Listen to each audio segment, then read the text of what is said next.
קודם לפניי, זה לא משנה. אני ואתה נשנה את העולם.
עכשיו קרוב אל השמיים, מנסה למצוא תשובות לשאלה,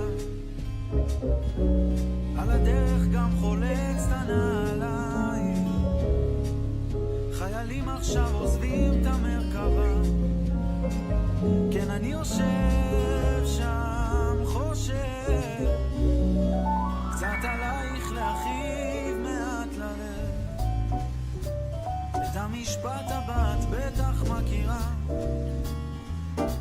יום יומיים אני בא בחזרה, נגמר, נגמר, נגמר, ובדרך כשיצאנו אל הבית, אז עצרנו בפלאפל בפינה, ואנשים שם הסתכלו מחוק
דרכים. פתאום זה בא ומתבהר, ולעצמי אני אומר, לא, לא, לא תנצחו אותי, לא מנצחים אותי כל כך מהר. לא, לא, לא תנצחו אותי, לא מנצחים אותי כל כך מהר. בחלוני אני רואה מטוס ממריא, מטוס דוהר, ומתחבא בעננים הרחוקים. אני שומע מכונה במנגינה הנכונה שמתגלגלת בחוצות ובשווקים, אבל פתאום זה מתבהר ולעצמי אני אומר, לא, לא, לא תנצחו אותי, לא מנצחים אותי כל כך מהר. לא, לא, לא תנצחו אותי, לא מנצחים אותי כל כך מהר.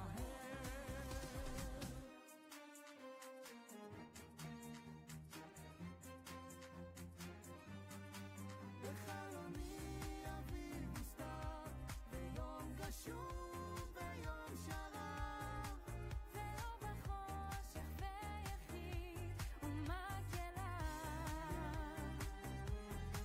זה מתערבב, זה מתערבב, שירי קינה, שירי הלב.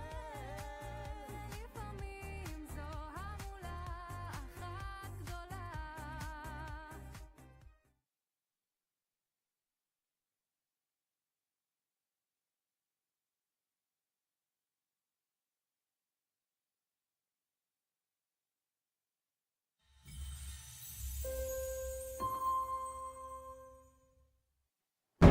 For over a century, AJC has raised its voice in defense of those who cannot, fighting oppression with unflinching advocacy and intolerance with unwavering commitment.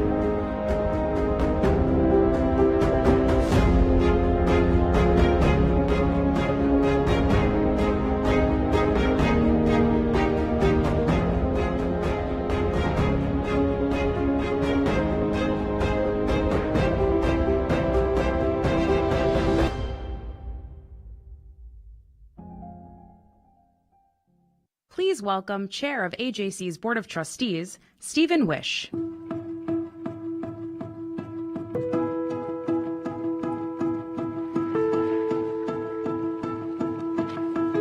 Hello, Global Forum. I'm back. And you know, they would only send me back here if I had good news. But before I talk about the good news, I want to say, yesterday I said to everybody, I'm a proud Jew. And today I'm an even more proud Jew. I should have also said I'm a proud Zionist. But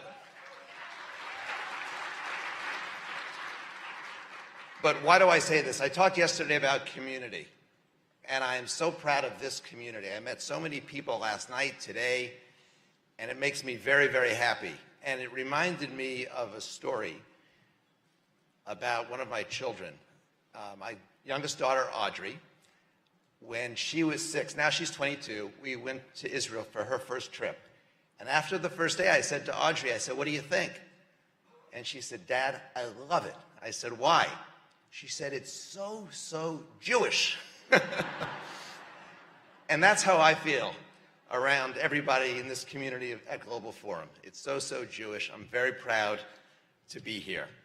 I've been very impressed with the workshops, and the content has been outstanding. I've always said that at AJC we lead with advocacy, but education, as we all know, is so, so important. And the speakers at these workshops today have been outstanding, and I've learned so much. So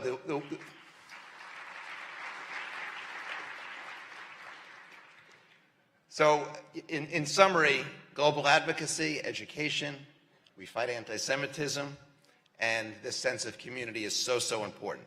But I want to get to why I'm up here. So yesterday I asked if you all could help me raise at least $1 million while we're here. So I've got great news. First of all, we've raised so far, and we're still climbing, we've raised $800,000, number one.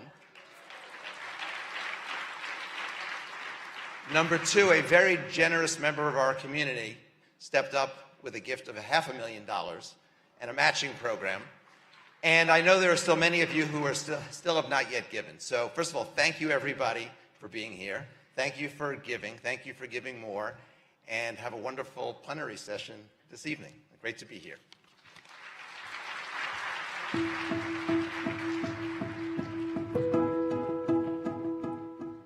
Please welcome CEO of North America for the Jewish Agency for Israel, Dan Elbaum, and AJC CEO, Ted Deutsch.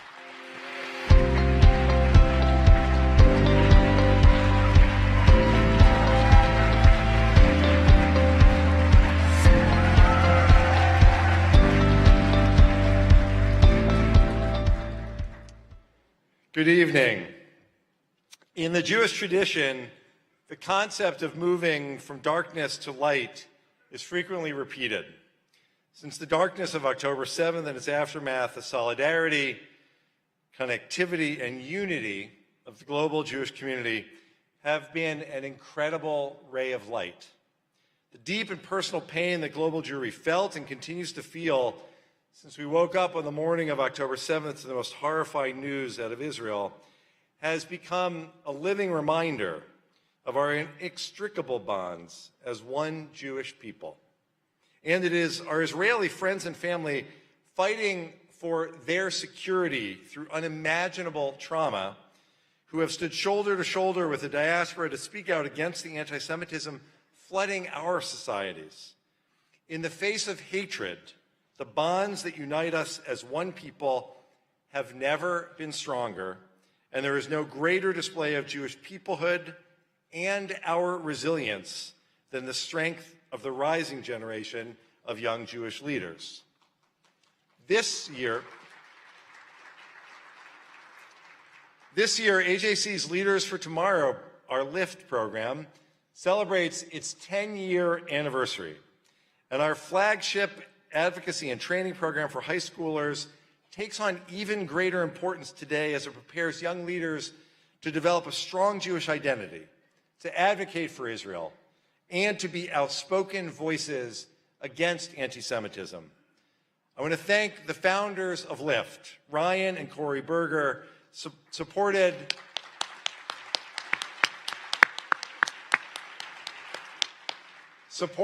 by my predecessor, David Harris, and by Dan during his tenure at AJC for their visionary leadership. To date, we have empowered over 2,500 teens across this country, and this year alone, we held cohorts in nearly 20 cities with students representing 162 high schools. And as we celebrate this milestone and we look to meet the unprecedentedly challenging moment for world Jewry, we are looking to see how we can further invest in the next generation of Jewish leaders. First, I want to say on a very personal level how good it is to be back home at AJC.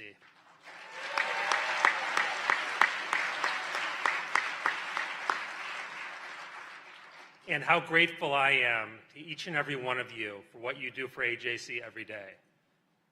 At the Jewish Agency for Israel, the Jewish future, and strengthening and nurturing ties between Jewish communities around the world and the state of Israel are at the heart of what we do.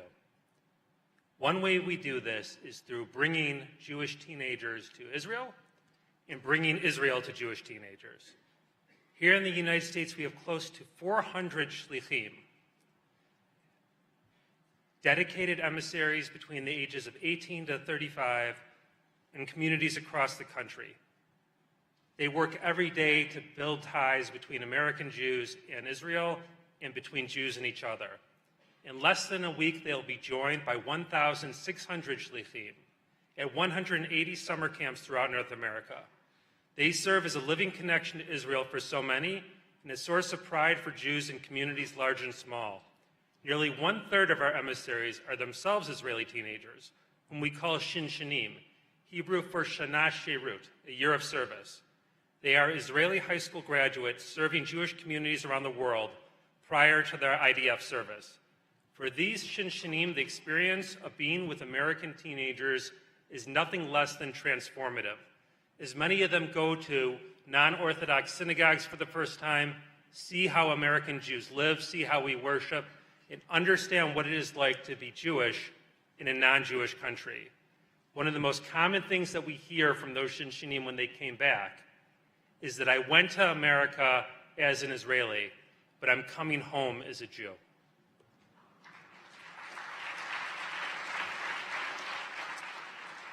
And that is why we are proud to announce a new and expansive partnership between AJC and the Jewish Agency to strengthen the ties between Jewish and Israeli teens. With AJC's unparalleled knowledge and expertise in secondary schools, AJC will run national educational sessions for all Jewish Agency shlichim to help them understand the realities facing American Jewish teens in private schools and the actionable tools that they can utilize to combat anti-Semitism and anti-Israel sentiment in their classrooms and learning communities. In Jewish camps and community centers and synagogues and elsewhere, shlichim are often who young Jews turn to first. And we at AJC are dedicated to ensuring shlichim are trained and empowered to advise teens who are facing growing rates of anti-Semitism within schools. And I am thrilled, I could not be happier that the engagement between these exceptional shlichim and our LIFT students will strengthen LIFT students' connection to Israel.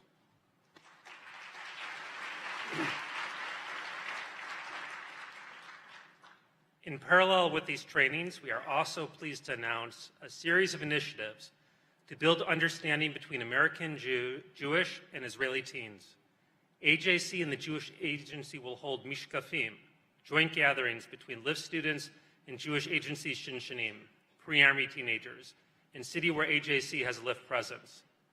As the proud father of a recent LIFT graduate, hello Carly Elbaum if you're watching, who is currently in Israel and embarrassed that her name has been mentioned, I think that this exposure to young Israeli shlichim will make the American teenagers stronger advocates for the state of Israel. Starting the next academic year, AJC will invite a delegation of Shinshanim to AJC's Susan and Bart Lewis Family AJC Leaders for Tomorrow Advocacy Summit in Washington, D.C., to be in dialogue with American Jewish teens and witness their advocacy firsthand. Furthermore, AJC will facilitate meetings between shlichim and Jewish affinity groups within private schools.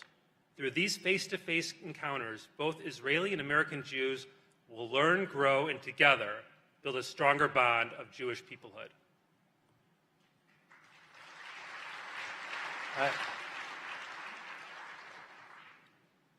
Dan, Gabby, Serena, and Cole Deutsch are also watching. They're not in Israel, but they would be upset that they didn't get mentioned. In the words of Natan Sharansky, the esteemed past chairman of the Jewish Agency, and I quote, "There is no power in the world that can stand against us when we feel a part of our history, a part of our people, and a part of this historic struggle. Everyone here today understands the importance of being proudly Jewish, particularly at this pivotal moment in our history. And AJC, Dan, AJC is thrilled to be partnering with the Jewish Agency to help strengthen Jewish pride and understanding for the rising generation of Jewish leaders so that they can proudly defend their people and the state of Israel." Thank you.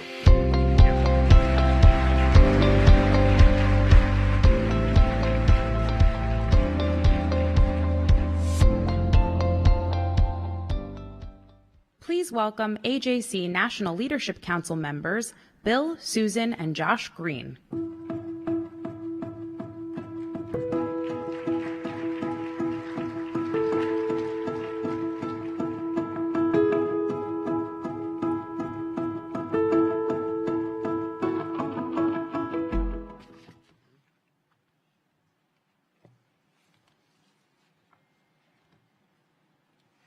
My name is Bill Greene, and I am here with my son Josh Greene and my wife Susan Feinberg Greene. After the untimely death of my first wife, Sharon, our family established an award in her memory to honor young people dedicated to combating anti-Semitism, fighting the BDS movement on their campuses, and promoting Israel's place in the world.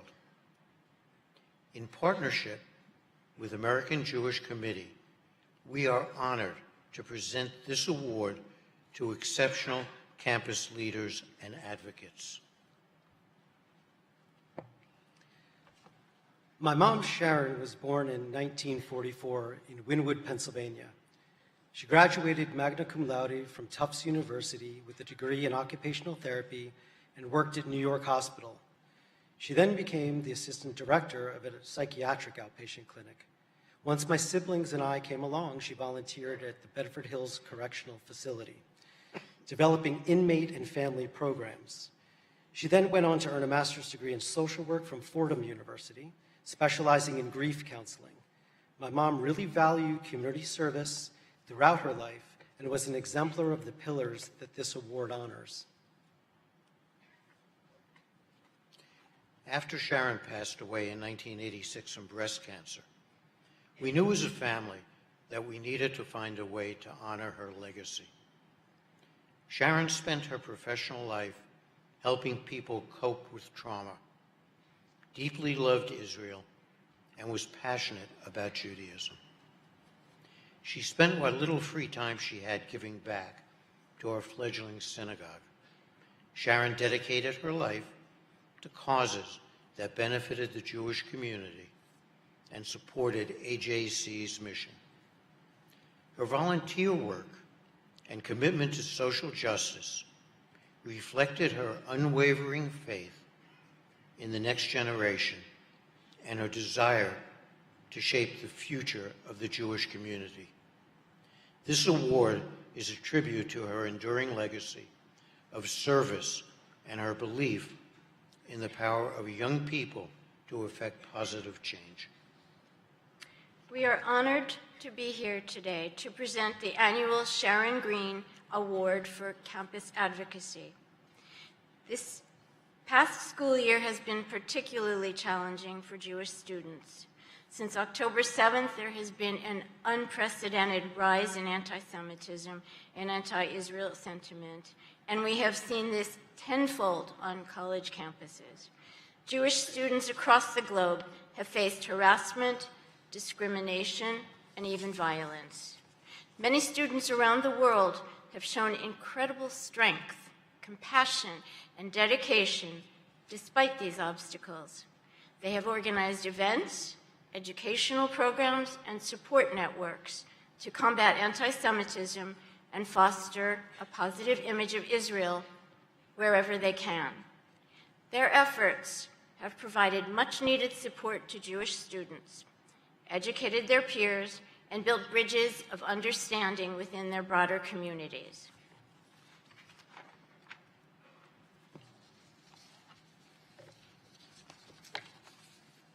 Today we proudly present the 2024 Sharon Greene Award to three outstanding organizations: Jewish on Campus,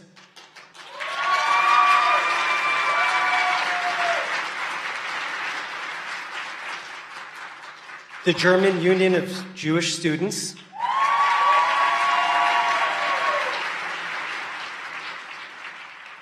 and Columbia Barnard Hillel.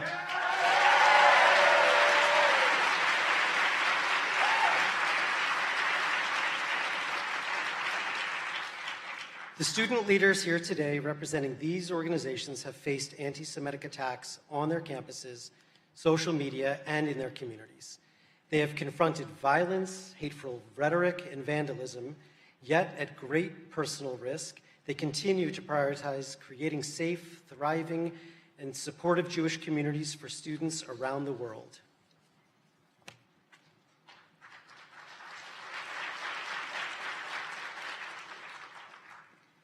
Columbia Barnard Hillel has been a beacon of hope and solidarity, organizing numerous events and initiatives to support Jewish students and promote interfaith dialogue. Jewish on Campus has leveraged the power of social media to highlight and combat anti-Semitism, providing a platform for Jewish voices and fostering a global community of support. The German Union of Jewish Students has shown remarkable resilience, standing up against anti-Semitism and ensuring Jewish students have a strong and supportive network. Please, now direct your attention to the screens for a special video showcasing this year's award recipients.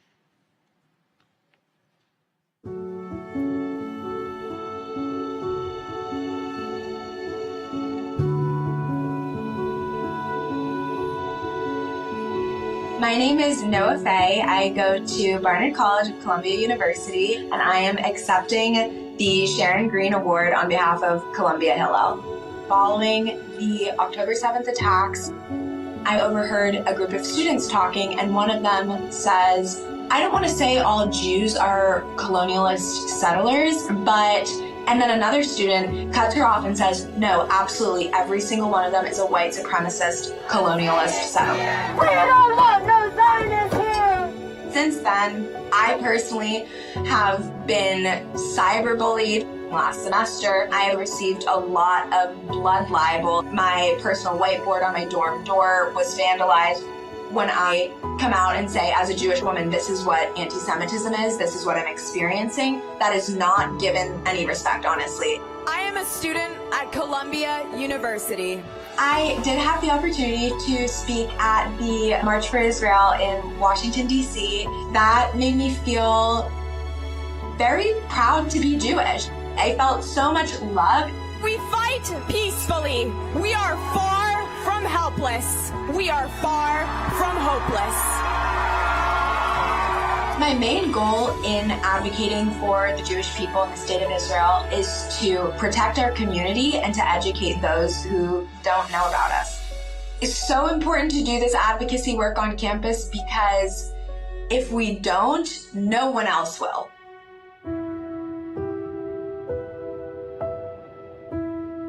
My name is Micah Gritz, and I'm a senior at Tufts University. I grew up in a very traditional, conservative Jewish home, and Judaism was always an important part of my life.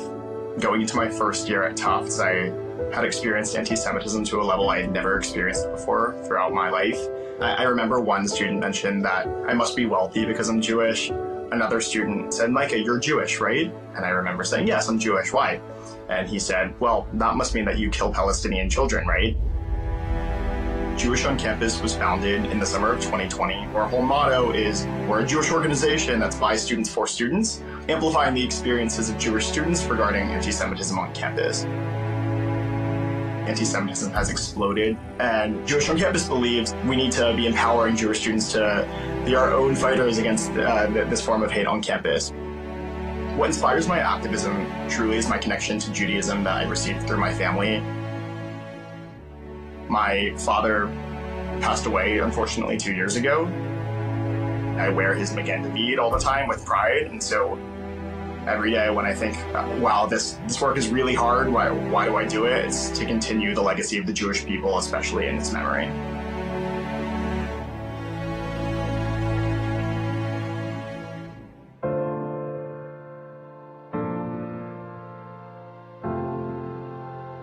My name is Hannah Weiler. I'm the president of the German Union of Jewish Students. My family is from a post-Soviet country where being Jewish or where practicing Judaism was forbidden and persecuted by the state. I would say my Jewish identity was connected to the negative sides of being Jewish. I didn't know anything about the Jewish holidays, I didn't know anything about Shabbat, and so on. When I was 16, I started to go to Jewish summer camps. And this is how my journey as a Jewish student activist began. Now I'm here as the president of the German Union of Jewish Students. We want to educate people, we want to advocate And I would say that my organization is fighting for exactly this. The way that the Jewish community is perceived in Germany is oftentimes we are portrayed as victims, we are portrayed as black and white pictures, we are portrayed as only Orthodox or only man. I believe we are the first generation in Germany that is this loud and this unapologetically Jewish, and this is what the German Union of Jewish Students and our work is about, to fight for our rights and other people's rights, to fight for democracy, and to work for a better society for everyone.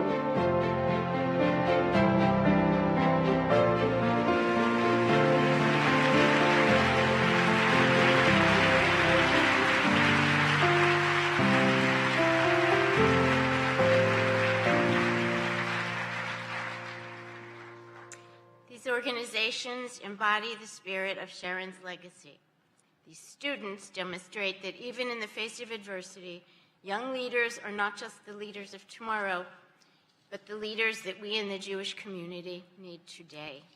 Their courage and dedication are truly inspiring, and we are honored to recognize their efforts with the 2024 Sharon Greene Award for Campus Advocacy. Unfortunately, Micah Gritz is not able to join us today, but we are delighted to welcome Noah Fay and Hannah Weiler to the Global Forum stage.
Hello, everyone.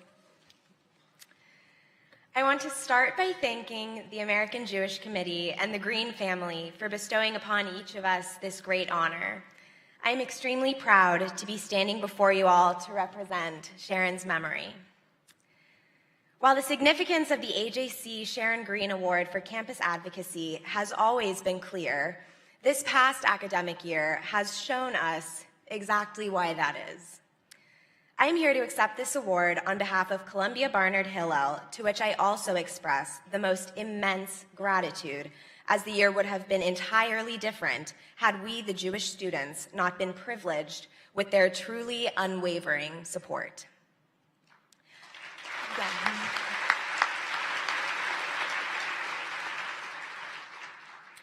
I want to be transparent. As I stand in front of you all, reflecting on this past year, now as a Barnard alumna, I am overcome with emotion, grief, pain, and sorrow, mostly. This was not a good year. There is just no way around it.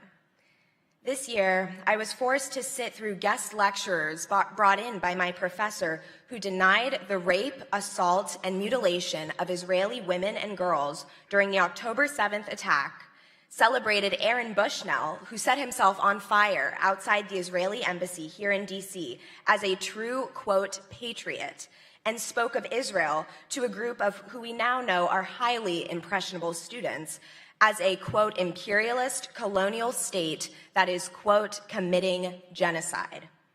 I was also forced to face the reality that the student community I had come to cherish so dearly, my Barnard community, was a figment of my imagination. This was clarified for me with each call to globalize the Intifada, to burn Tel Aviv to the ground, and to bring death to the Jewish state. All calls that I heard on my campus, Columbia University, this year. So yes, as I stand here now, nearly 1 month after graduation, I am overcome with emotion, grief, pain, and sorrow. mostly. As is core to the Jewish spirit, I am filled also with strength, with determination, and with hope. Because for each friend I lost to anti-Semitism this year, I gained at least twice as many in Zionists.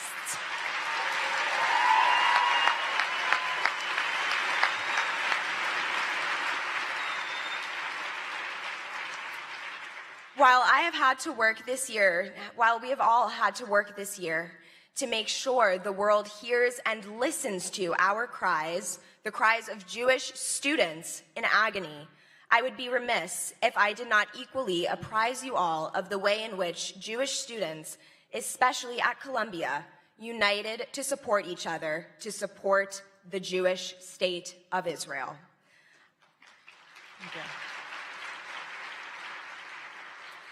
I am honored to be here to represent the Jewish student community at Columbia and Barnard in the shadow of Sharon's impactful legacy. I know an anxiety that has pervaded the older generations is that we, the younger generation, are not equipped to withstand the fear this latest strain of anti-Semitism has instilled in all of us. So let me reassure you all now, your daughters, your sons, your nieces, your nephews, your grandchildren did not yield 1 inch to the fear we faced this year. It is how I am able to stand in front of you all today, and we will continue to stand strong in the face of hatred of all forms, as we always have. Now, this brings me to one final emotion with which I am also overcome, and that is love, a feeling that has been sorely lacking across my entire generation. But let me again reassure you all now, I am but one of many, many Jewish students who is filled with love. My sisters and brothers and I, your daughters, sons, nieces, nephews, and grandchildren, love each other. We love being Jewish, and we love the state of Israel. That is both why and how we did not crumble this year. So thank you again to the Greene family and to AJC for supporting Jewish students as we weather this storm. I know we will continue to stand strong as our parents and grandparents have done before us. Toda raba.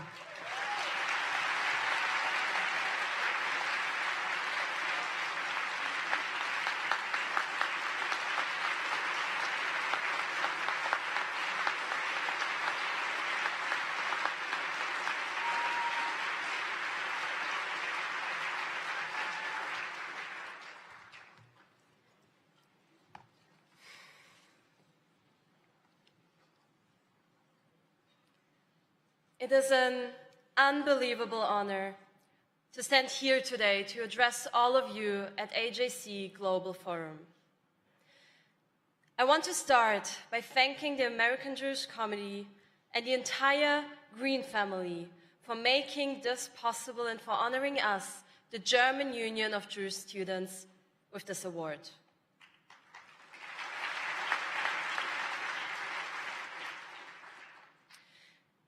When I first became president of the German Union of Jewish Students a year ago, I had high aspirations. I wanted to create more educational opportunities for young Jews. I wanted to open doors for Jews in Germany to thrive socially, culturally, and communally. And most importantly, I wanted to focus on Jewish pride. But as we all know, on October 7th, we all woke up in a new, cruel reality. Since the morning that Hamas terrorists invaded the south of Israel, murdering, raping, and kidnapping our brothers and sisters, we, both as an organization and privately, have been on the front lines of a war we never could have imagined reaching our community. Since then, We have spent every free minute advocating for the safe return of all hostages, supporting Jewish students across the country, meeting with politicians and fighting for a world without anti-Semitism, a world in which everyone can be safe and where no student is afraid to be Jewish on their campus. Today, I stand here representing the young Jewish generation of Germany. 90% of us have roots in the former Soviet Union. We are the first generation to grow up in Germany. Our parents and grandparents left everything behind to give us a better future, a future without religious persecution and fear. And yet, here we are in a world that our grandparents never could have imagined, a world where anti-Semitism and hatred is allowed to run rampant. However, the experiences of the generations before us have shaped our actions today. This is why, no matter what, and no matter how dark it might seem, we will never give up fighting for a world without anti-Semitism.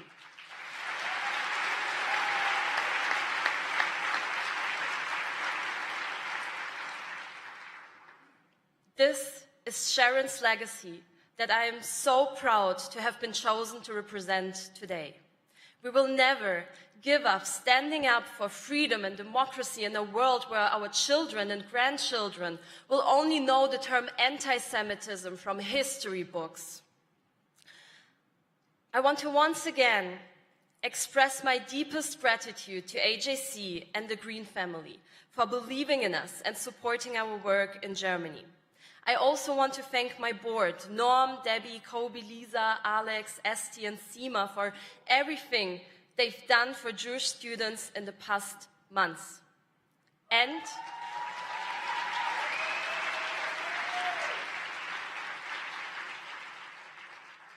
I want to dedicate this award to all the European Jewish student leaders that are in this room today, who all are working so hard to create a safe environment for Jewish students across the continent.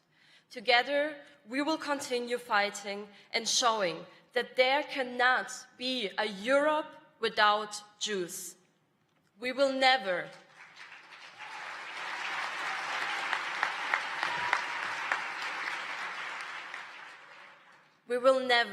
let the hate win. Thank you.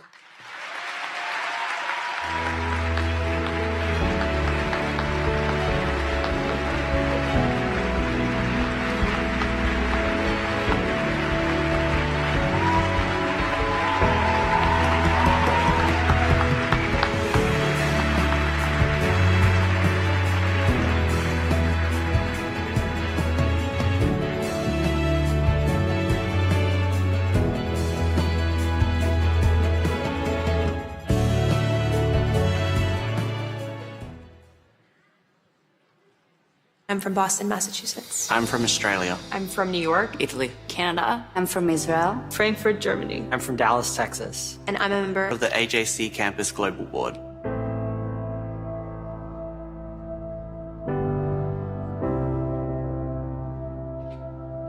What's giving me hope as a Jewish leader on campus today are all of the people who want to see a brighter future. American Jewish Committee has given me the opportunity to be on a board with Jewish students from across the world. We're a groundbreaking, dynamic group informing AJC's work from a campus perspective and also devising the best ways to bring AJC's resources to campus. Ensuring that it allows not just American voices, but international voices to be in the conversation. After the October 7th massacre, we have had a lot of fear and anger and anxiety. I've seen Jewish students hiding their identity, not going to campus anymore, not saying their real name because it's just too Jewish sounding. Students are being beaten up after attending rallies or demonstrations that are pro-Israel. Jews have become synonymous with everything that is hated, whether that be colonialism or white supremacy or privilege. I want a future without anti-Semitism. I think after October 7th, it's way more important for us to say we are Jewish and we are here, we are everywhere. I want to make sure that the legacy that I leave behind is one where all Jewish students feel welcome. AJC is making it possible for us to do just that. AJC is empowering the leaders, not only of tomorrow, but of today. They bring students to high-level meetings to really get involved in solving some of the biggest problems in society today. We've come together to stand up for Israel and stand up for the Jewish people in a way that we would not have otherwise. I really don't know where we would be on campus without AJC. My name's Eliza. Tamara. Abe. Jonathan. Nati. Meredith. My name is Ryan. Katerina. I'm Jewish and I'm proud. Join us. Join us. Join us.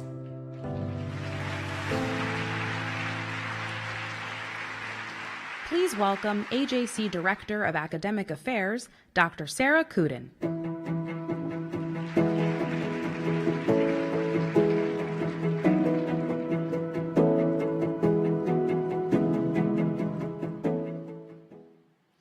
Good evening. I'm Sarah Kudin, AJC's Director of Academic Affairs. In the months since the October 7th terror attacks, American campuses have taken center stage as sites of fierce anti-Israel activism and anti-Semitic vitriol. Tonight, we'll turn our attention to university presidents who sit at the helm of institutions of higher learning. University leaders have faced a unique set of challenges this academic year that have placed their decision-making in the spotlight in ways that are without precedent in this country. Our collective attention has been so highly attuned to campus and to university presidents, to their public statements, their testimony before Congress, their responses to the encampments. So many of us have watched with heavy hearts and even heavier expectations as university presidents have navigated issues of free speech, academic freedom, and ideals of opportunity and inclusivity in the face of a rising tide of anti-Jewish sentiment, both inside and outside classrooms, that has threatened those ideals. We will now have the chance to hear from two critically important voices from the very top who can speak to the role of university leadership during a time of crisis. We'll hear first from Ron Liebowitz, president of Brandeis University, who's focused on charting a clear and definitive course for Brandeis to confront anti-Semitism in the wake of October 7th, and he was the first university leader to revoke the charter of the activist group SJP on his campus.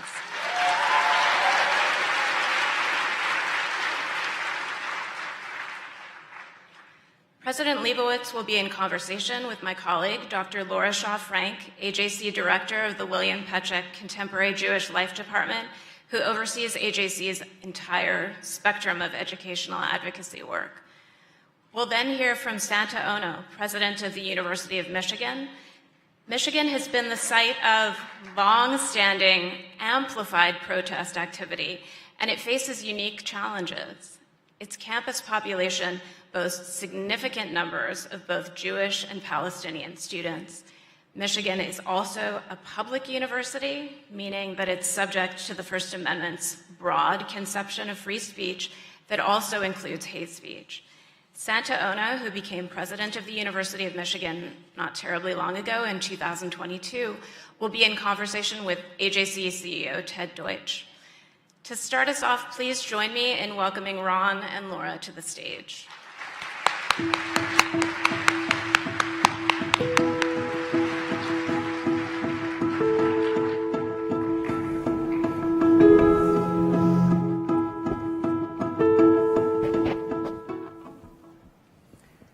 President Liebowitz, Ron, we're so honored to have you here with us this evening. You've been a voice of moral clarity in this period since October 7th, and we have an enormous amount to discuss, so I'm going to dive right in. Sure. I don't need to say that this was a very challenging year on campus, particularly when it comes to student activism and challenges to even the broadest notions of campus free speech. You've had to balance that free speech against the need to maintain an environment free from discrimination and harassment. What lessons would you say you learned this year about how to handle protest on campus? First of all, let me say thank you for inviting me this evening. It's a wonderful opportunity to speak to so many, and unlike a faculty meeting, it looks like a friendly crowd. I would say there are a lot of lessons learned along the way this past year. And perhaps the most important ones were not being prepared for what we saw this past year. I'm going to leave it.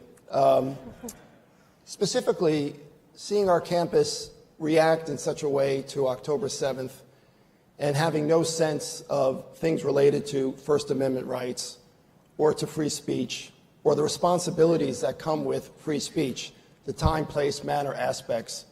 It was only 6 years earlier when Brandeis passed principles of free expression on campus and spent a year and a half debating and discussing it with a lot of tension, a lot of opposition, but in the end, a passage both by the campus community and also by the Board of Trustees. So it was very odd to see how people felt all of a sudden that there was unfettered free speech on campus. So that was one thing. The more important thing to deal with as a leader, I think, was recognizing how strong the double standard is when it comes to Jews and when it comes to Israel. This might have been beneath the surface for many years and a long time, but it became quite evident in conversation, in discussion, and in faculty meetings when we debated whether or not one can suppress speech and still have a vibrant academic community. I think those were the things that I learned most. Could we delve a little bit more into the issue of free speech? How have you managed that? Brandeis is a private university, so you have a little bit more leeway with respect to creating frameworks for speech on campus than a public university, for example. So how have you managed the issue of speech? Which forms of speech, except particularly campus protest speech, require intervention, and which ones don't? Well, it's a judgment call. As I mentioned, we had the principles for free expression, which were high and mighty. They were very idealistic in some ways, but they were never really operationalized, put to the test, as we had after October 7th. In my view, we are a private institution, and so we can, of course, have limits to some types of speech. As an academic myself, of course, I believe very strongly in free speech. It's really the only way to engage in differences and learn from one another. However, there is a point by which or beyond which I think one starts infringing upon the academic mission of the institution. And so I draw the red line where things like Title VI become intimidating, harassment, incitement to violence, and really denigrating individuals. It doesn't advance the educational mission to have people screaming death to others. That does not advance any education.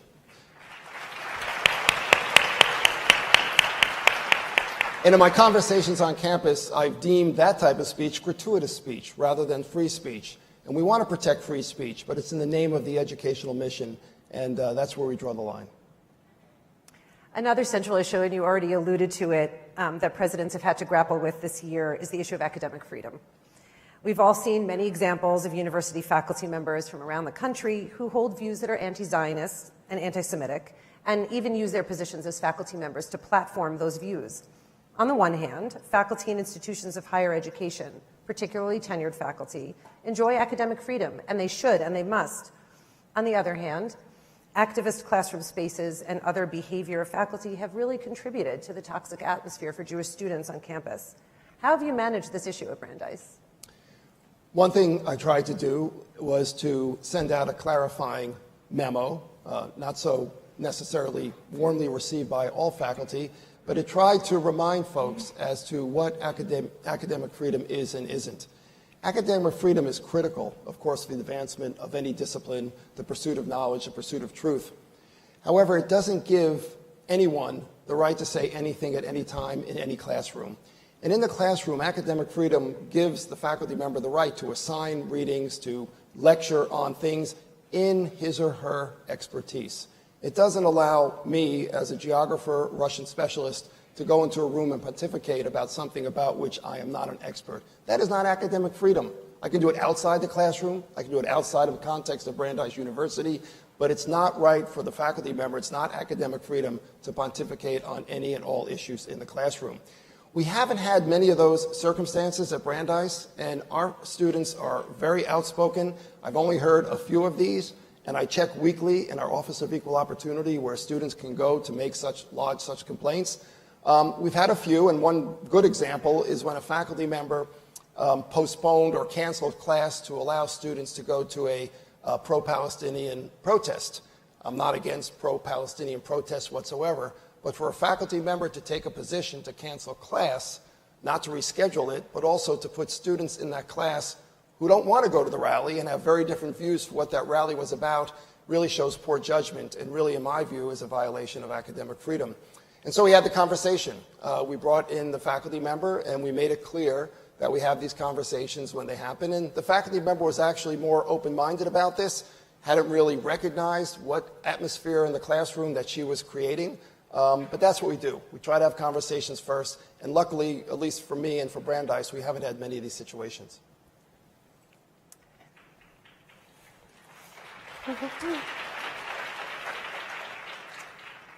How should universities be looking at conversations about BDS, boycott, divest, and sanction movement that calls for sidelining and exclusion of Israel, or any kind of call for restriction on academic and economic engagement with Israel? Has that been an issue at Brandeis, and how have you managed it? It hasn't been a real visible issue until we had conversations at said faculty meetings over the course of the last 5 months, where faculty members were trying to understand, where the line was drawn between what is anti-Semitism and what is anti-Zionism. And we talked about the Venn diagram and where they intersect. And some faculty members would stand up and say, I am Jewish, as a Jew. I'm very much for BDS. Ron, do you consider me an anti-Semite? I held my tongue in those big faculty meetings, but in small venues, I had 9 or 10 small meetings with faculty, anywhere from 7 to 15 faculty members, to talk about campus climate and to talk more specifically about these issues. And that same individual repeated the question to me in the small conversation group and said to me, I'm a Jew, I'm a philosopher, and I'd like to know whether or not you think I'm an anti-Semite, because I'm a strong supporter of BDS. And my only response to the individual was, I can't tell whether or not you're an anti-Semite or not, but tell me this. What other BDS movements are you involved in other than the one with Israel? And there was silence.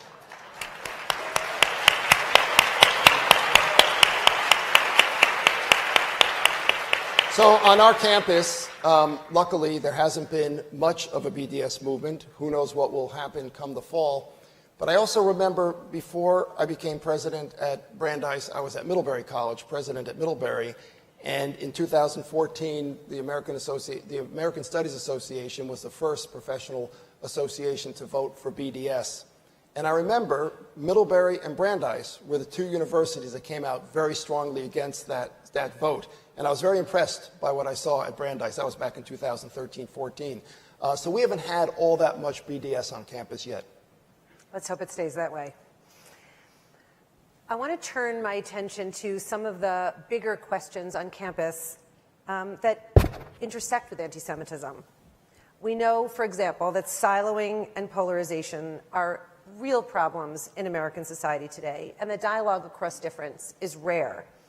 And we also know that that reality is inextricably intertwined with anti-Semitism that we've seen on campus. How are you thinking about breaking down barriers between different groups of students that divide students and fostering dialogue across difference at Brandeis? We've been thinking about this and talking about this even before October 7th. Brandeis is a place where Jewish students are no longer the majority, but they are the largest group of any student group, and a very strong presence on campus, and great diversity within that student group as well. It's a very rich, engaged, and really unified group. But we always worry. My job, of course, as president of the institution is to protect the safety and the environmental atmosphere for all students on campus, not just Jewish students, not just other students, all students. So we've been concerned about this for quite a while, because what happens on campus is a reflection much of what's going on in society. And as societies become silent, as you say, and divisive within itself, we have feared that as well. We haven't been as successful in this area as we had hoped. We tried a lot of things after October 7th. We tried learning circles, which is big in the Native American community, which is different from just having group encounters, because it has a respectful presence for each individual who states their case without any response. But there's a scribe who collects all the information and then, of course, shares it, and then go into a second round of these conversations as well. We had a teach-in. We canceled classes to have a full day of teaching with panels of specialists on the conflict. We had panels that were sponsored by the Schusterman Center for Israel Studies and the Crown Center for Middle East Studies with experts from the greater Boston area. All these things happened over the course of 3 or 4 months. And the biggest disappointment was that there were large turnouts of faculty and staff smaller turnouts of students. And when we engaged the students to talk to them, they just felt that they'd been through a lot, and they felt and they feared that they were putting into jeopardy a lot of the friendships that they had on campus by coming to these and speaking out. So we're back to the drawing board trying to figure out the best way to do this. In the fall, we'll have Khalil Shikaki and Shai Feldman, a Palestinian from Ramallah, and Shai Feldman's an Israeli from Tel Aviv who's on the Brandeis faculty. They'll be teaching a course that they've taught before 9 times, but not for the last 4 years, on the conflict and how to teach and learn about the conflict. We're looking forward to that and having some events related to that to get more students drawn in. But this is our big challenge. It's really, really difficult. Students don't want to risk their relationships on campus. And it's not, in essence, at Brandeis at least, about fearing grades or insulting faculty. It's more the cohesion and cohesiveness of the community that's very, very important to the students at this point. This spring, Brandeis took the step of extending the date by which students could apply to transfer to Brandeis from other universities. Could you talk a little bit about your decision to make that policy change? Why did you think that that was an important thing to do in this moment? I think we were watching what was going on so many campuses, seeing what was happening and recognizing it was late in the semester, and we had a deadline normally for transfers that was at the end of April. And at that point, we said to ourselves, which students who wanted to just pursue their academic work outside of all this mishigas on their campuses could do so? And what would be their path to do it? Would they all have to take off? Would they take a year off? What would they do?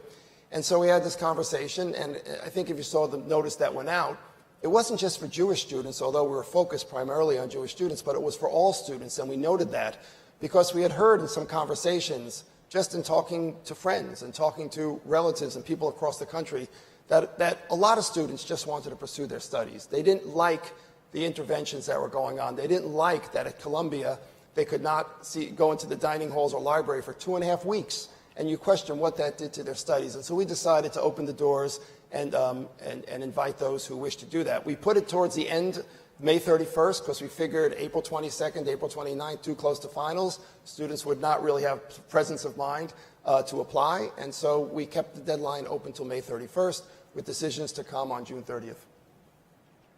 I know many people were grateful for that.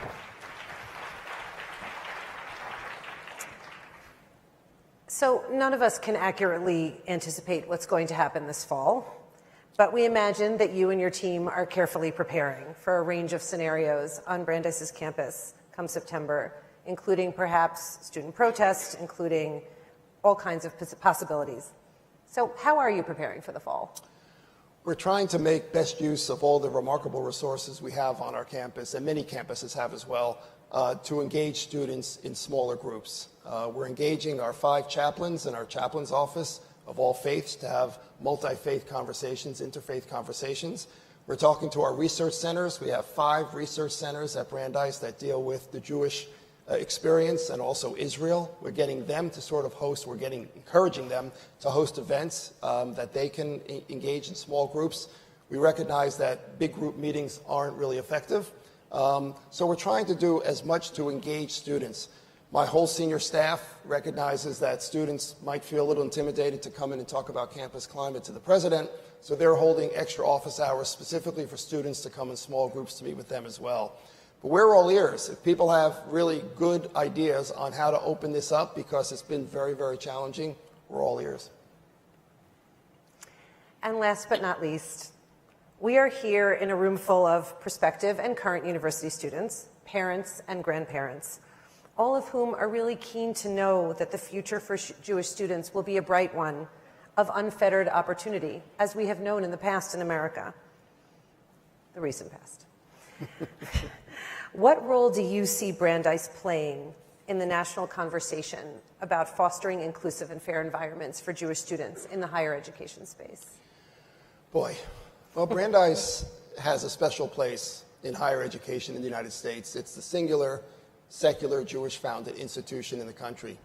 And I believe, at least as president, with that comes responsibility to the American Jewish community and to Jewish students today and future Jewish students. So in addition to the excellent academic resources that I mentioned before, we launched a multi-pronged program on anti-Semitism at Brandeis about 15 months ago. This was with the support of Robert Kraft and the Kraft Foundation to Combat Anti-Semitism. Robert and his foundation gave us the funds to create 3 programs, one that addressed students, one that addressed leaders in higher education, and one that addressed a Hornstein Professional Jewish Leadership Program. All 3 of these areas, I believe, will combine to address the 3 areas that need to engage in anti-Semitism to make a difference in the future. The first program for students gives them opportunities to work throughout the economy in multiple sectors to see how anti-Semitism shows up. They do research, they work with professionals, and they gain valuable experience. The hope is that they come back to campus, share that information, work with faculty, and spread the word that way. The second program is something that I'm very partial to, because I believe strongly that you can't leave the onus on all the students. If leadership at universities and colleges don't understand what anti-Semitism is and how best to address it, I don't think we have a chance in higher education. So leadership is important. Rachel Fish, who some of you saw earlier today, is leading that part of the program. It's a very, very important program. We've already had 3 or 4 major events with over 100 leaders in higher education, and this is deans of students, deans of academic affairs, provosts, DEI officers who come together and hear from experts about Judaism, about anti-Semitism, about Zionism and anti-Zionism, giving them a foundation and a base to understand. We've also started programs K through 12 as well, where teachers will come into Brandeis, where Rachel puts together a program for a day or 2 days. We just completed a 4-day institute at Brandeis this past Friday, doing the similar things. So we're very committed to this teaching and outreach in the area of anti-Semitism. And the Hornstein program is really just preparing future professional Jewish leaders, and we're revamping the whole curriculum to bring modules and anti-Semitism into the curriculum. In addition, we have the Cohen Center for the Study of Modern Judaism, which has done remarkable work on Jewish communities throughout the country for years, and now is very much focused on anti-Semitism on university campuses and trying to really understand both the Jewish population and the non-Jewish population's attitudes. So I think Brandeis has this role to play. It's a sort of a new role in addition to the academics, but I think it's really our calling and it's our responsibility. Thank you.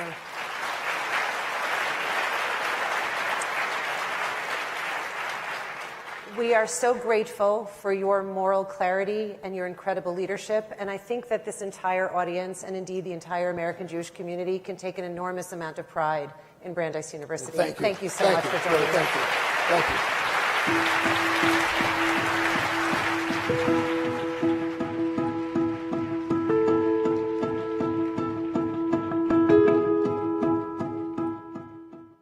Please welcome President of the University of Michigan, Dr. Santa Ono, and AJC CEO and Michigan alumnus, Ted Deutsch.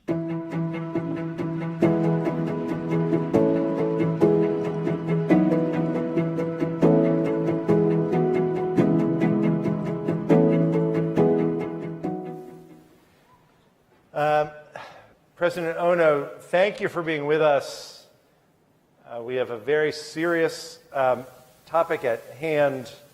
I will dispense with any other conversation only by referencing the national championship this year. Congratulations. Go Blue. Now, that's it. Okay. This has been, President Ono, this has been a really challenging year for Jewish students across America and around the world. You saw that. I know you were watching intently as Noah and Hannah shared their experiences from their campuses. At Michigan, we saw anti-Semitic rhetoric. It was a difficult year. You had to contend with an encampment, protests. I'd like to start by focusing on the issue of the encampment and how you reached the decision to ask the protesters to remove the encampment, and when they refused, ultimately, to remove it, what did you do? Well, thank you very much for the question. By the way, thank you for inviting me to be part of this AJC Global Summit or Forum. It's incredibly important, this conversation, and I'm happy to be here with all of you. As occurred in about 120 other colleges and universities, we did have an encampment. It persisted on our campus for 3.5 weeks. It started soon after the Columbia one. And as you know, being an alumnus, the University of Michigan has a long history of supporting student activism. And so in that context, and with it being peaceful for much of that time, it went on, and I had a number of conversations with students of all types regarding the encampment. I spoke to the executive students on Hillel, as well as students called in an organization called FOG, Facts on the Ground, and they're inspirational Jewish students, much like Hannah and Noah at the University of Michigan.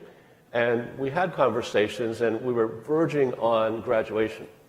And I asked them, should we intervene right now?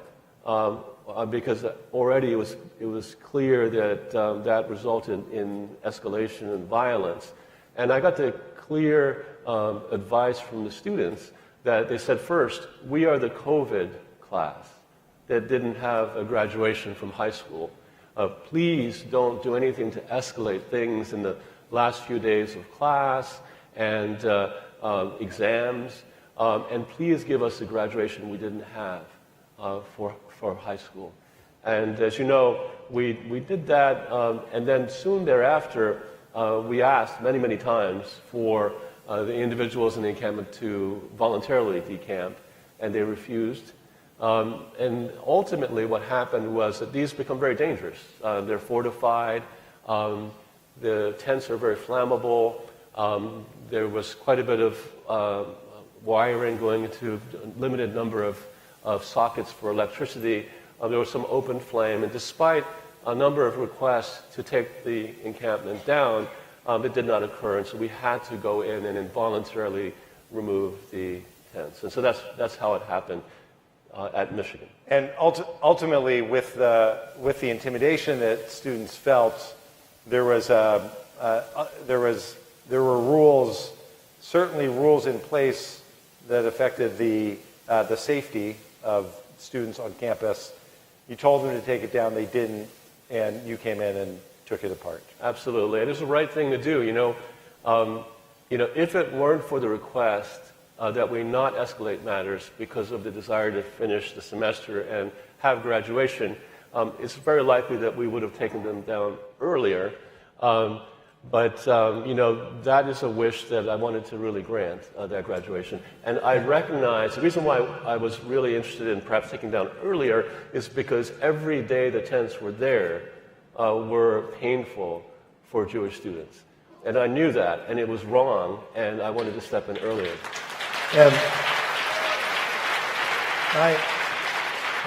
I appreciate that. And on that, just to continue there in your acknowledgement of how painful it was and what some of the challenges that exist even now, there was recently an anti-Semitic attack on one of your regents' places of work, Regent Acker's workplace. And you've said clearly that harassment and attempts to intimidate have no place in civil society. So the question is, with respect to harassment and attempts to intimidate, what steps are you taking to protect Jewish students and Jewish faculty on your campus? Well, I've been very clear after the tents were taken down that I will have zero tolerance for this happening again. And I have said very clearly that moving forward, the University of Michigan will hold individuals accountable for any violation of civil or criminal statute. Enough is enough. One of the issues that comes up, it was just part of the conversation that Laura engaged in, is on the topic of BDS. President Oda, there are some universities that ended their encampments by agreeing to consider BDS, by agreeing to consider canceling exchange programs with Israel. I would ask you, how should universities be looking at conversations about BDS or any kinds of calls for restrictions on academic engagement with Israel? How's that played out on your campus? Well, I'll tell you my personal response and then the response of the institution. Okay. First of all, I've been the president of 3 universities, the University of Cincinnati, the University of British Columbia, and the University of Michigan. And in each of these institutions, I have made it clear that I am personally against BDS. And the reasons are simple. BDS is anti-Semitism because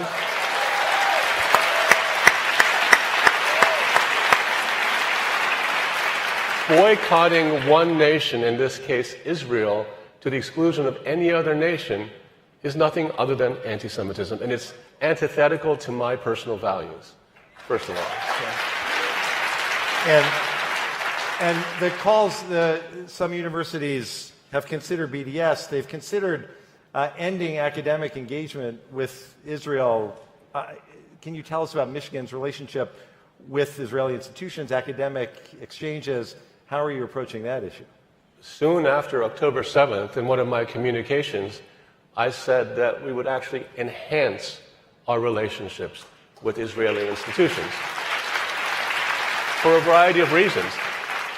Number one, the University of Michigan is in its 2nd decade of incredibly productive interactions with Israeli universities, with Technion, with Weizmann Institute. Incredible discoveries that benefit all of mankind have come out of that relationship between Michigan and these universities. It's simply ludicrous for an institution like Michigan that has global links, we're at a global forum, to cut bridges. Universities are meant to build bridges for the benefit of humanity. So we will not even consider, we will actually build bridges and enhance those kinds of collaborations for the benefit of students around the world. Thank you. I'd like to turn specifically to your thought. We've talked about the anti-Semitism, anti-Semitic rhetoric, and the response. I'd like to talk about the focus on anti-Semitism by the university, starting with a recently inaugurated Wallenberg Institute for the Study of Anti-Semitism. What will that do? Why is this a priority for the University of Michigan? And what impact, as we discuss the threats of anti-Semitism to the Jewish community, Jewish students at Michigan and around the country, what kind of impact can a center like that have on your own university and perhaps even beyond? Well, let me start off by talking to you about who Raoul Wallenberg was. He was a righteous among nations, recognized individual of Swedish origin, who was a graduate of the University of Michigan in 1935. But the reason why he was so honored was because he saved single-handedly thousands of Jewish lives during the Holocaust by providing passports and providing a safe place for them to hide during the Holocaust. And he's a person that we celebrate at the University of Michigan. And the reason why the Wallenberg Institute was created was we thought about it in the early days of my presidency, that if you have someone of that caliber, we should celebrate them because students and faculty and staff should emulate Raoul Wallenberg. And so we wanted to create this institute where we would teach people about his values, that we would bring people together to understand the root causes of anti-Semitism, and where we would have curriculum and so that all students could understand the dangers of anti-Semitism or any kind of hate against a religious group. And so that we could also model civil discourse, which is so lacking today, that it would be a venue where people could talk about issues, geopolitical issues, in a calm and civil manner. And for that reason, we wanted to do it early on, even before October 7th, and after October 7th, it became even more urgent that we do so. And I'm really looking forward to the impact it has not only on Michigan, but hopefully on the world. We need to lead at the University of Michigan. We have, since the 1920s, when the Ivy League schools had quotas in the number of Jewish students that matriculate, we opened our doors to Jewish students. We are one of the largest student bodies for Jewish students. We have 6,000 students who are Jewish. And for that reason, it's a part of our history, part of our tradition. It's imperative that I, as president, take a leadership role in making sure that they thrive and feel welcomed on our campuses. Thank you. So, President Ono, if I could then just follow up on that response, how are you preparing for the fall to address what I think everyone here acknowledges is the high probability of new forms of protest, anti-Semitic statements, calls for the destruction of Israel? We appreciate the center and the academic approach, but how are you thinking about and what are you doing to anticipate the fall? It will be a multifaceted approach. We are very hard at work, as is the case on all the colleges and universities across the nation. In addition to the Wallenberg Institute, we're thinking about how to create new spaces beyond the Wallenberg Institute for civil discourse. We're actually committing the whole year to a year of democracy and civic engagement. That's how important it is for us. But we will also, as an institution, like I said, double down on our connections with universities and institutes. In Israel, we will be at events like this because we want to interact with you. We need your help. We need to be in this all together to combat anti-Semitism. And thank you for giving me this opening. Michigan has partnered with AJC on a number of initiatives already. We've taken university leaders to Israel on Project Interchange. We're partnering on anti-Semitism education for faculty and staff.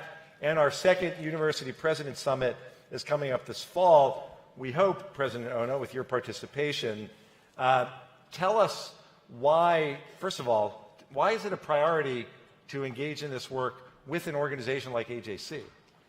Well, I'm very grateful to AJC for the collaborations that we already have.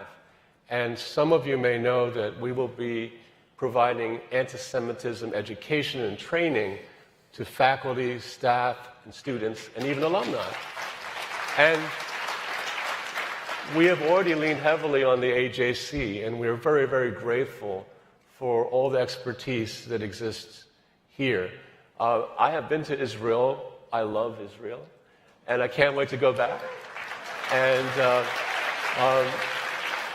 you will find me in many, many events such as this because I want to listen. I want our students, not only those at Michigan, but everywhere, to know that the presidents of the colleges and universities care about them. It's important. It's important for the entire community of university leaders to be as brave as the students that we heard from, Noah and Hannah. I'm nothing compared to them, but we have to step up to the plate. We have to be at the table. We have to be clear and speak with moral clarity about what is right and what is wrong.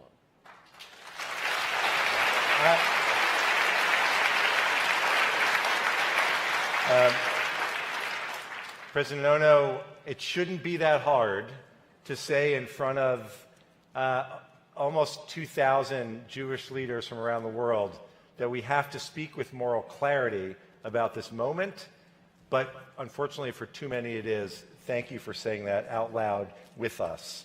And finally, President Ono, we have several hundred campus leaders from around the world who are here at Global Forum. Jewish students want to know that their university officials are listening to them, that they will engage with them. And they want to know that their university presidents will engage with them as they would with any other student population. Tell us what, as we prepare to wrap, tell us what you'll be doing this fall to ensure that you're actually listening to student voices on campus in the face of this anti-Semitism that we've seen since 10/7. I'll be very honest with you. During this year, as you say, it's been a very difficult year. If there was one thing I would do better, it would be more present for our students. You know, I'm not going to wait till the fall to answer your question.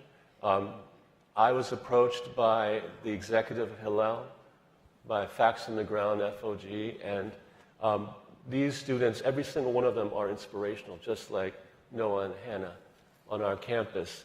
And I've spent time with them. I would have done it earlier if I were to do it again, but I have met with them before the end of the semester. I'm going to meet with them before they come to campus. I'm going to meet with them regularly throughout the year.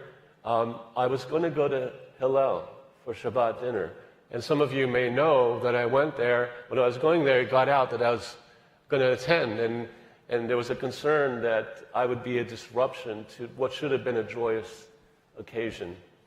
This time around, no matter what happens, I'm going to go there because being present is important. And do you... So, President Ono, do you have a message specifically for the students? I think so often in these meetings we talk about the students, but they're here. They deserve to hear from you. Well, I don't know. Could the students stand? I can't see all of you. Could you please stand so we can give you a round of applause? Please stand.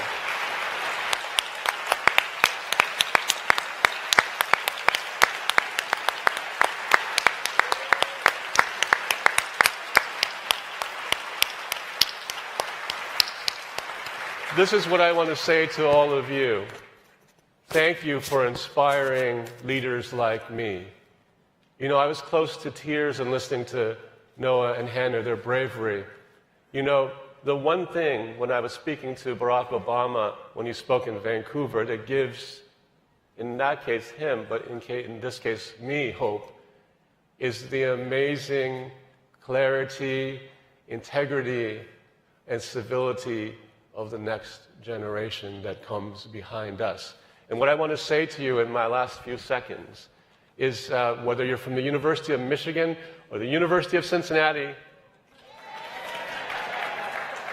or any of the colleges and universities around the world, I want you to know that we will stand with you. We hear you, and we're going to do everything we can to make this year a better year than last year. Thank you so much. President Santa Ono, thank you, Mr. President. Thank you.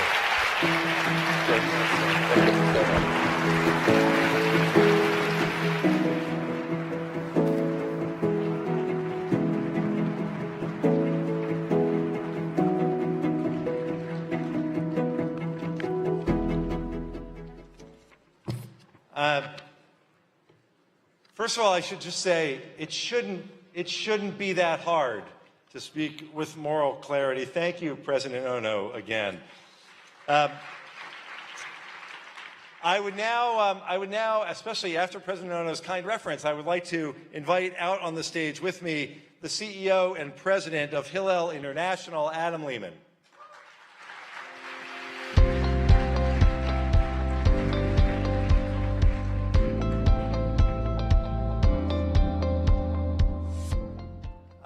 One year ago, none of us could have imagined the state of higher education today. On October 8th and in the months following, Jewish students have felt ostracized, isolated, faced outright anti-Semitism simply because of their identity as Jews and their support for Israel. A growing number of students face violent threats and physical attacks. On many of the nation's leading campuses, activists and emboldened faculty and students are silencing Jewish and Zionist voices in classrooms and in campus life. Rallying calls like globalize the Intifada and resistance by any means have made glorifying violence commonplace. And as the last few weeks have shown, we witnessed a complete loss of control at too many universities across the nation. Anti-Israel encampments became hotbeds of anti-Semitism and were anything but peaceful. Graduations have been disrupted and ruined. Campus life has become unbearable for too many Jewish students. This must not be tolerated, and there has never been a greater need for strong and principled university leadership. Administrators must simply act to meet this defining moment. In the face of the greatest deterioration of campus climate that we have seen in decades, really perhaps ever, our Jewish students have shown remarkable resilience, pride, courage, and moral clarity. At Hillels across the country and around the world, our students have led the way. In the fall, organizing hundreds of powerful rallies and vigils to mourn the losses of 10/7 and elevate the plight of the hostages, reaching more than 100,000 students. In February, coming together with 800 members of our Israel Leadership Network, many of whom are student leaders with AJC as well, coming together for our I-Summit, our Israel Summit, to learn, to share, and to gain strength from one another. And in the spring, responding to this latest and really atrocious wave of campus challenges, calling on their administrators to strengthen and enforce their campus rules in order to protect the basic civil rights of Jewish students and all students. Now, alongside these many challenges this year, we have positives. First of all, we have a partnership between Hillel and AJC, and I want to celebrate that.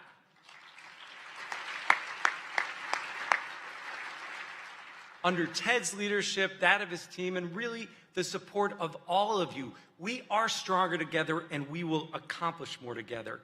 We also have the positive of not enough, but some courageous, principled university leaders, and we heard from Presidents Ono and Liebowitz, and we need to lift up and celebrate their leadership. Let's give them another round of applause.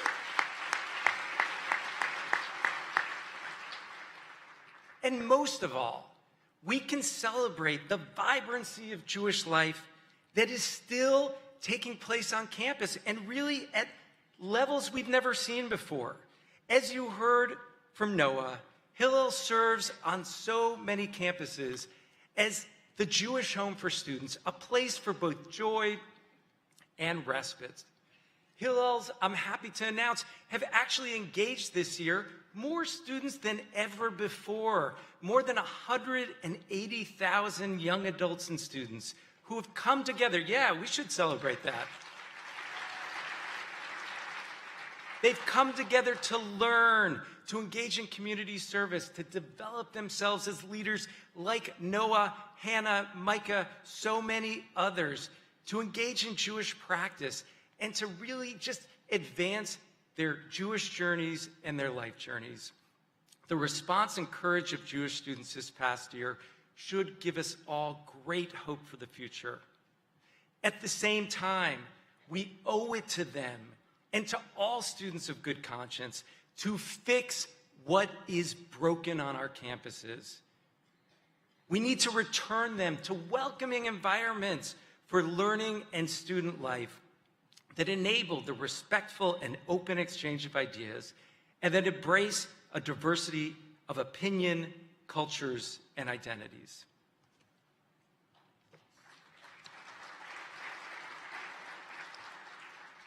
And that is why this spring, AJC and Hillel International announced an expanded partnership to deepen our organization's critical work with university presidents and administrators and to collectively combat anti-Semitism on campus.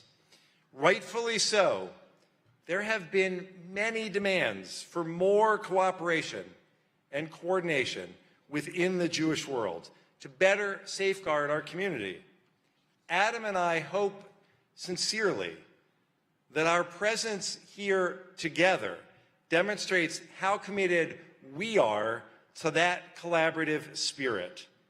We all just heard from President Liebowitz and President Ono that safeguarding the campus environment takes expertise, it takes dedication, and it takes continued action.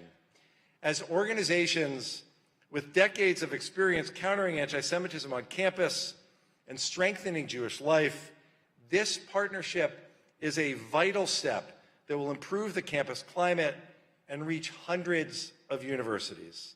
Next year, AJC's Project Interchange, our groundbreaking Israel Educational Institute, will partner with Hillel's flagship Campus Climate Initiative to bring a joint delegation of university and college leadership from across the country to Israel to learn firsthand about Israel and about Jewish identity.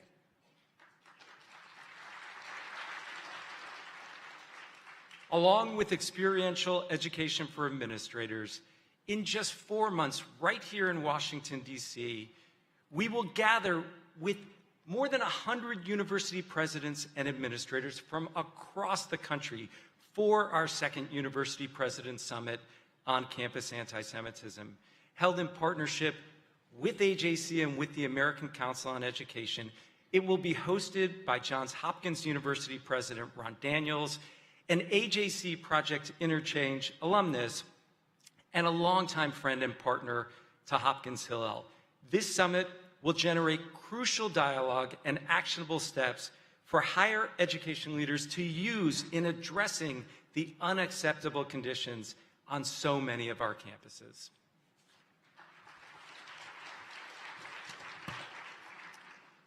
The anti-Semitism that we've seen on campuses this year would have been unimaginable not that long ago. Alongside our partners at Hillel International, we are working together to create the seismic change needed to repair higher education. The time for change is now, for our students, for our society, and for our democracy. Adam, we are proud to partner with you. Thank you very, very much.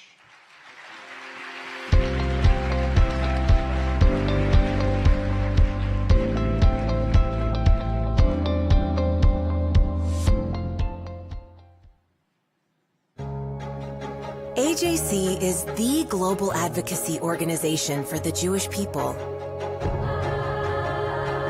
Around the world, from Boston to Buenos Aires, from Athens to Amman, from Sydney to Seoul, AJC is there, working with leaders at the highest levels to support Israel and combat surging anti-Semitism.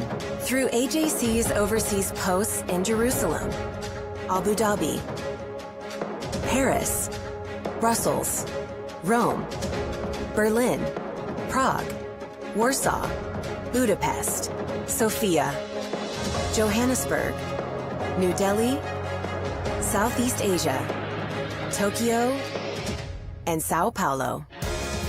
We engage in diplomacy with over 110 countries, and every day, AJC works with senior officials at the highest levels of the U.S. administration, the U.S. Congress, the European Union, and the United Nations. AJC's advocacy around the world is reinforced, amplified, and inspired by its 25 regional offices across the United States. In the U.S., we defend Israel and the Jewish people by creating diverse coalitions with ethnic and religious groups, strengthening diplomatic ties with consulates, building support for key policies with leaders at all levels of government, and training civil society leaders in business, at universities and in K-12 schools to understand the Jewish community and confront and prevent anti-Semitism. Since Hamas's October 7th attack on Israel, it's become clear that the Jewish people are facing global challenges. They demand a global response. AJC is proud to be leading this effort. Around the world, wherever Israel and the Jewish people need us, AJC is there, shaping a new and brighter future.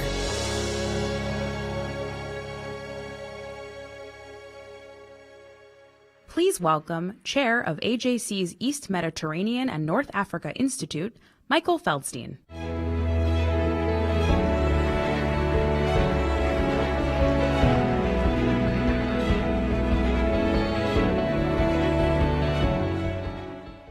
Good evening, Global Forum. As the video you just saw demonstrates, AJC's global network is truly unparalleled, and at the core of our global outreach is the fact that we have working relationships with over 110 countries around the world. Through my experience with AJC in my current role as chair of our Eastern Mediterranean and North Africa Institute, and as recently as last month when we visited Cyprus, I can truly and personally say that Cyprus is one of the best friends Israel could wish to have. AJC leadership delegations have regularly visited Cyprus since the 1980s, often accompanied by Hellenic American leadership partners with whom we're fortunate to share close bonds.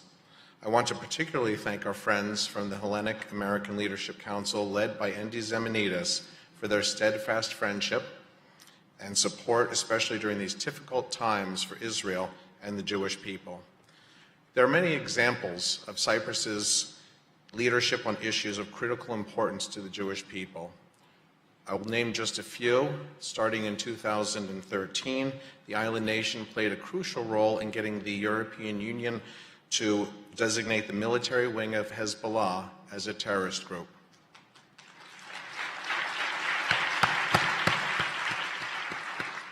Cyprus was also an earlier endorser of the IRA definition of antisemitism in 2019.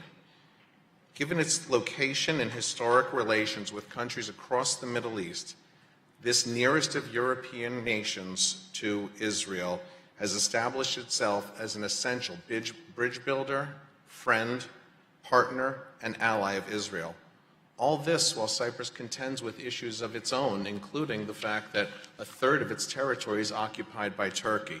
This is a story that must be told, and we stand with Cyprus.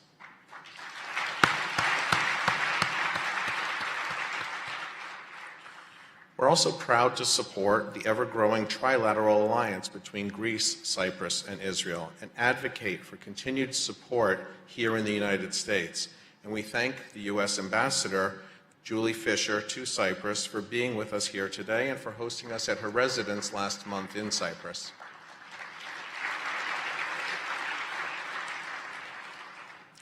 Since Foreign Minister Konstantinos Kombos assumed his role in March 2023, we've had the privilege of engaging with him on multiple occasions, including last month when he welcomed our delegation to his office in Nicosia.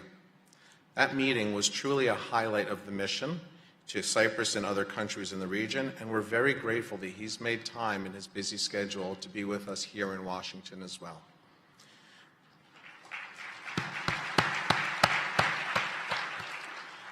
Before the Foreign Minister addresses us, I want to thank his government on behalf of AJC and all of us for its solidarity with Israel and the Jewish people following the October 7th massacre and kidnappings by Hamas terrorists, and for the strong condemnation of Iran's unprecedented missile attack against Israel in April.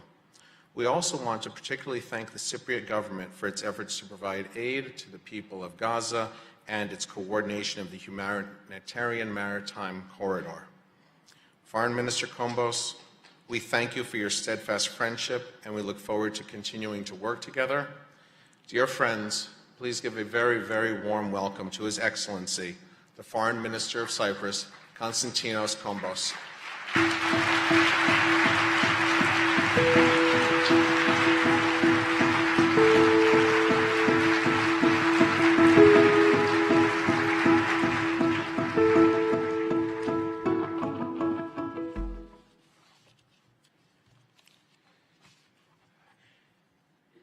Ladies and gentlemen, dear friends, it's with great pleasure that I'm joining you here today. I'm thankful and honored to have been invited to address the AJC Global Forum.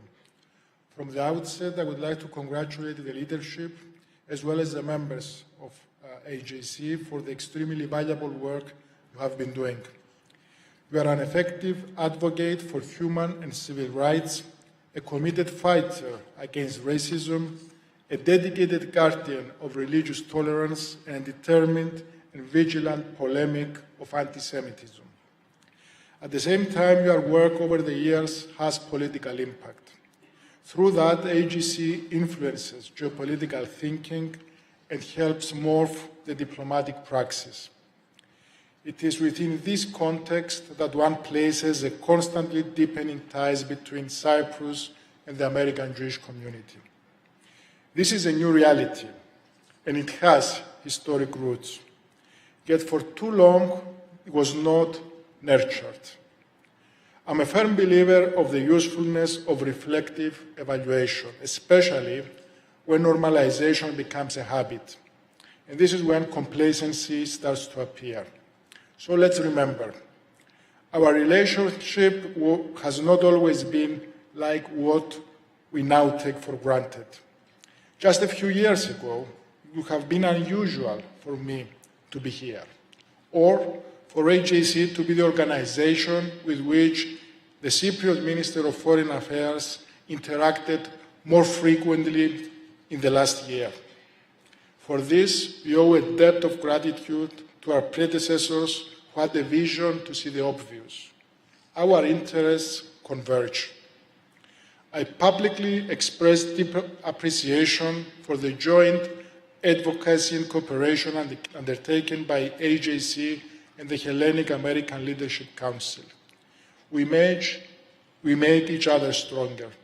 David Harris, Ted Deutsch, Andy Zemenidis, we thank you.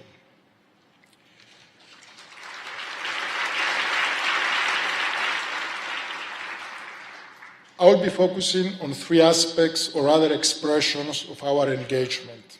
First, on the Cyprus-Israel relation, second, on the events in the Middle East, and thirdly, on the Cyprus-US relation. It needs to be pointed out that these three are forming a three-dimensional picture. By that I mean that they cannot be separated without distorting the picture. The strategic relation between Cyprus and Israel is a foundation. It came about organically, through trust, honesty, transparency, and careful coordination. These characteristics have enabled close cooperation in security, counterterrorism, defense, energy, and national resources exploitation. Moreover, they are inherently linked to the stability and security of our region. And this has become more critical following the terrorist attacks by Hamas against Israel on October the 7th. Cyprus' approach has been clear from the beginning. First, it's our collective duty, regardless of ethnic or religious background, to be firm and unwavering in our condemnation of such horrific crimes. Terrorism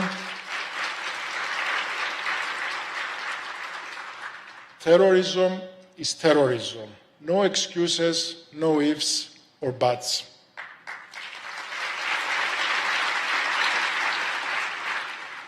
And the strongest possible condemnation of terror, coupled with the determination to fight it and defeat it, is the only answer. Secondly, Cyprus has forcefully and repeatedly denounced the attacks by Hamas, affirming once again our solidarity with the people in the State of Israel.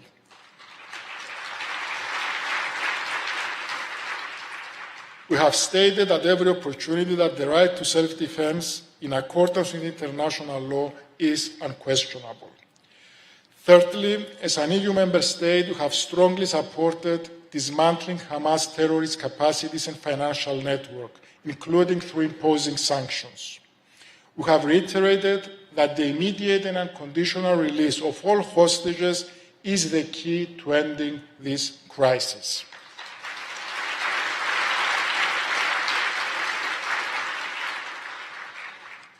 It is also necessary to address the so-called day after.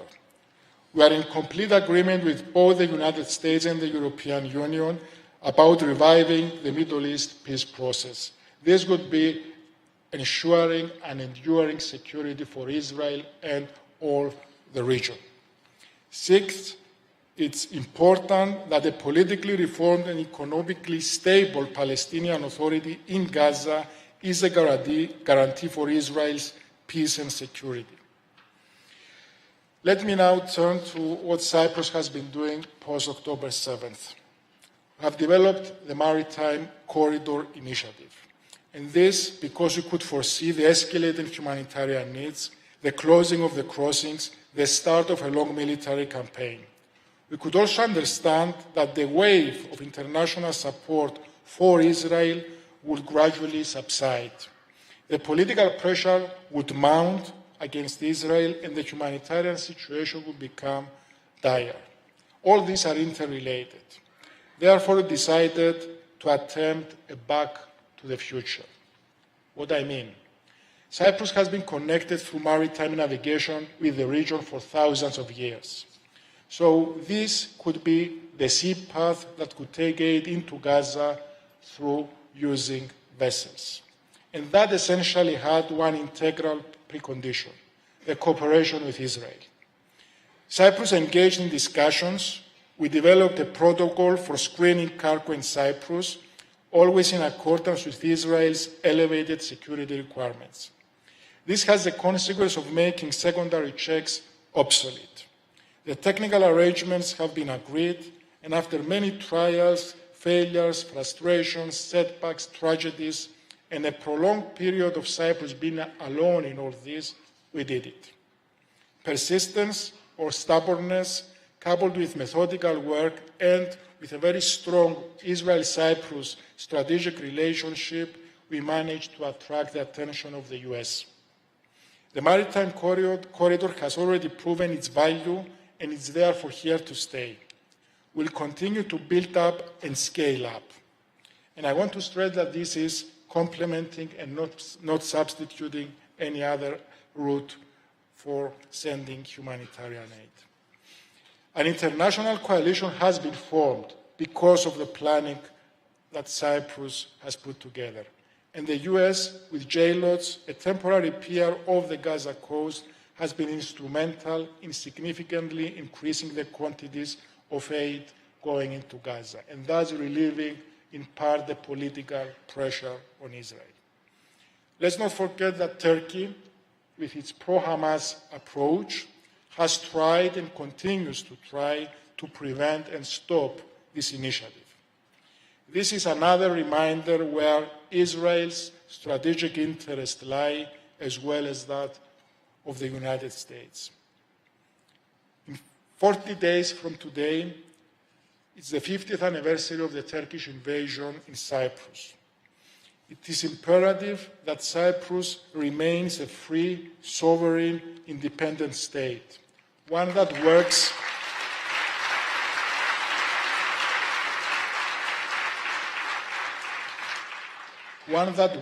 with and not against the international community, a state that facilitates and does not obstruct. We are grateful to AJC's advocacy, working with HALC for the principled stance it has adopted towards the Cyprus question. Allow me to turn briefly to the tremendous progress we are witnessing in relation to the Cyprus-US relations. And this is a relation that truly serves the interest of the Eastern Mediterranean region. It would not be an exaggeration to state that the solid partnership between Cyprus and the US has now become the norm. We have facilitated evacuations from various hotspots for Americans and other citizens 4 times in the last year. I already made reference to the maritime corridor. And institutionally, this relation has flourished because of the Eastern Mediterranean Security and Energy Partnership Act. This piece of legislation, which attracted bipartisan support both in the Senate and the House, was made possible because of your help.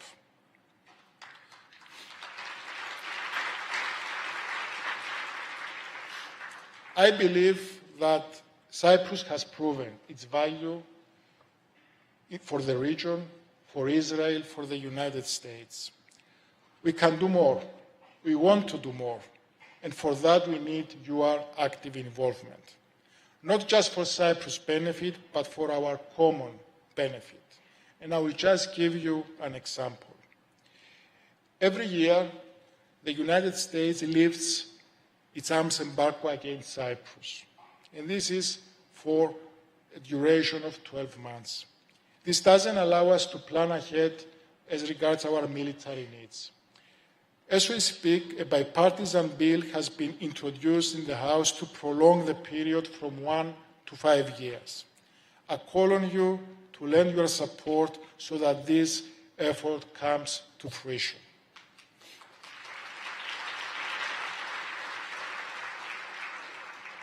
We have made giant steps forward together. With AJC's support, we can do more. We are aiming for more, and this can be our shared vision. Thank you very much.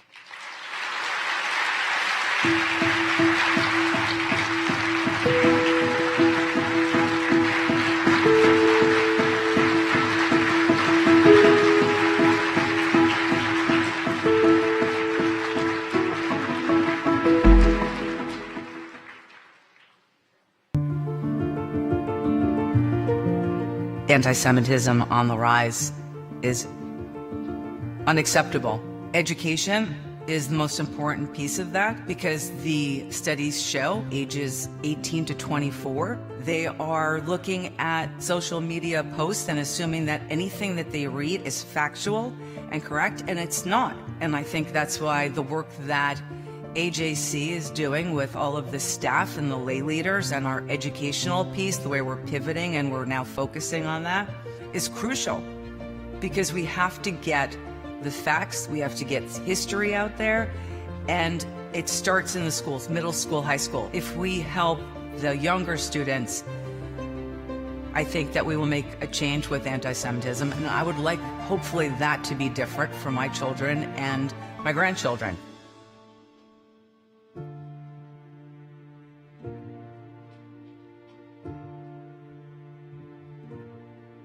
There are many, many ways to help. I think it's critical that all Jewish people do something.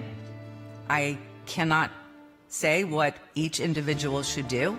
I choose to support Israel. I choose to make it my #1 priority when it comes to volunteer work, to my financial donations, and I will continue to do it until I am no longer living. I always say I'm just thankful to be a part of the AJC family.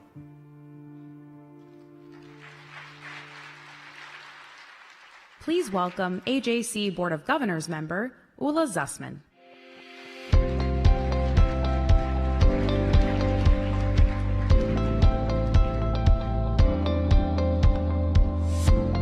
Thanks, Belle. Good evening, everybody. It's going to be a little slow turning the pages, so bear with me. I have 2 stories about how this happened, but the better story is you should see the other guy. Shortly after October 7th, I learned that if we set Shiva, the week of mourning, for everyone that was slaughtered during the massacre on October 7th, we'd be observing Shiva for 23 years. I vowed then that our family would light 3 yahrzeit candles every day for the men, women, and children who were slaughtered during the Black Shabbat. Since then, we factored in both soldiers and military personnel who have died defending the only Jewish homeland and the hostages that have already been declared dead. Right now, my husband, my children, and possibly my children's children will be lighting yahrzeit candles at least into 2059. So I can't adequately express how incredibly meaningful it is for me to be in a room of 2,000 passionate Jews, Zionists, friends, and allies during these unbelievably difficult times. People who get it, who understand that thoughts and prayers and intellectual debates will not stem the tide and beat back the darkness trying to consume the world whole.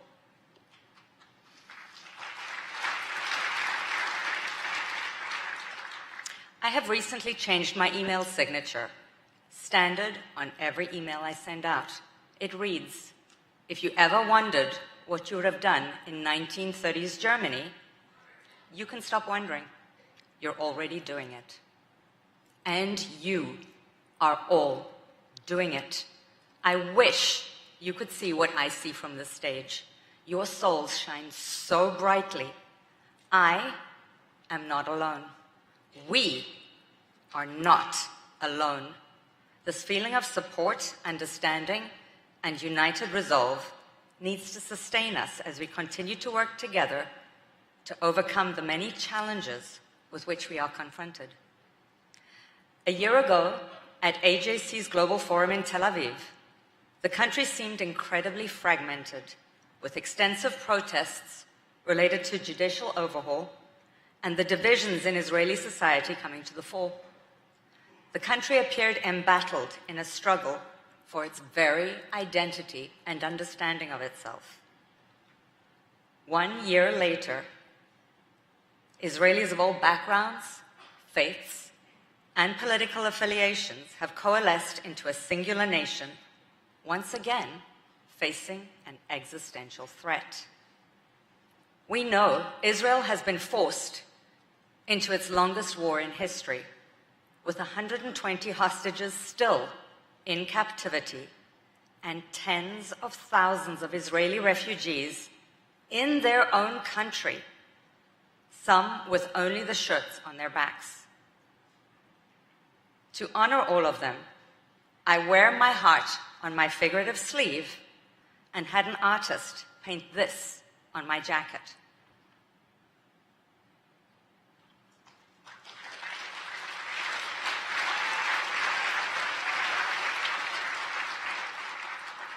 The entire country is in a state of uncertainty, still mourning the loss of loved ones. And yet, the Israeli people have come together with incredible spirit and resolve to bring them all home.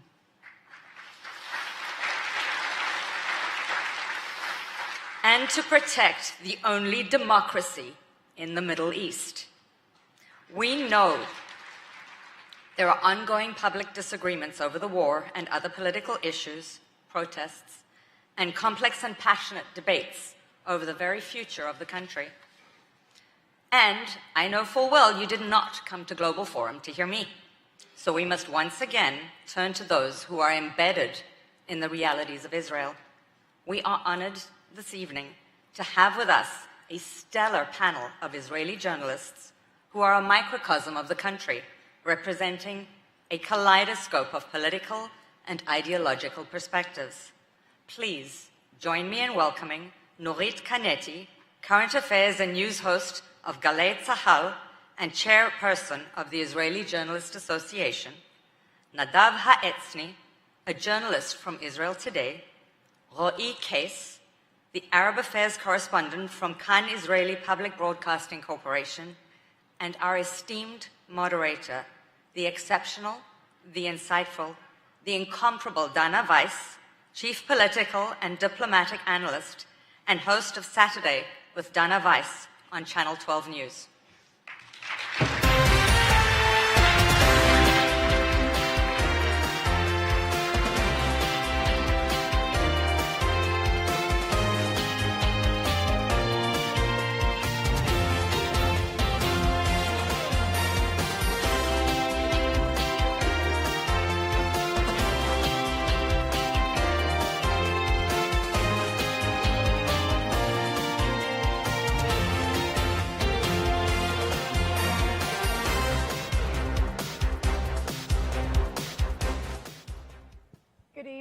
Thank you so much for the opportunity to be with you today. We would like to take you to give you some insight and behind the scenes of the headlines in Israel. And as you know, they just keep coming. But mainly, I think I speak on behalf of all of us before we argue, as Israelis do, and mind you, Israeli journalists do. I think we really want to say thank you for the opportunity to feel the energy in this room, feel the support and the reassurance of the unbreakable bond between Jews in the U.S. and in the diaspora and Jews in Israel. It's always important But these days, it's ever so needed, and we are busy journalists, but to be here, to take the time to be here, to listen to you all, to see the wonderful leadership, courage, Noah and Hannah in particular, in this crowd. So we want to start with a gesture to you all, and we're going to stand and give you a great thank you for being here and doing what you do. So please.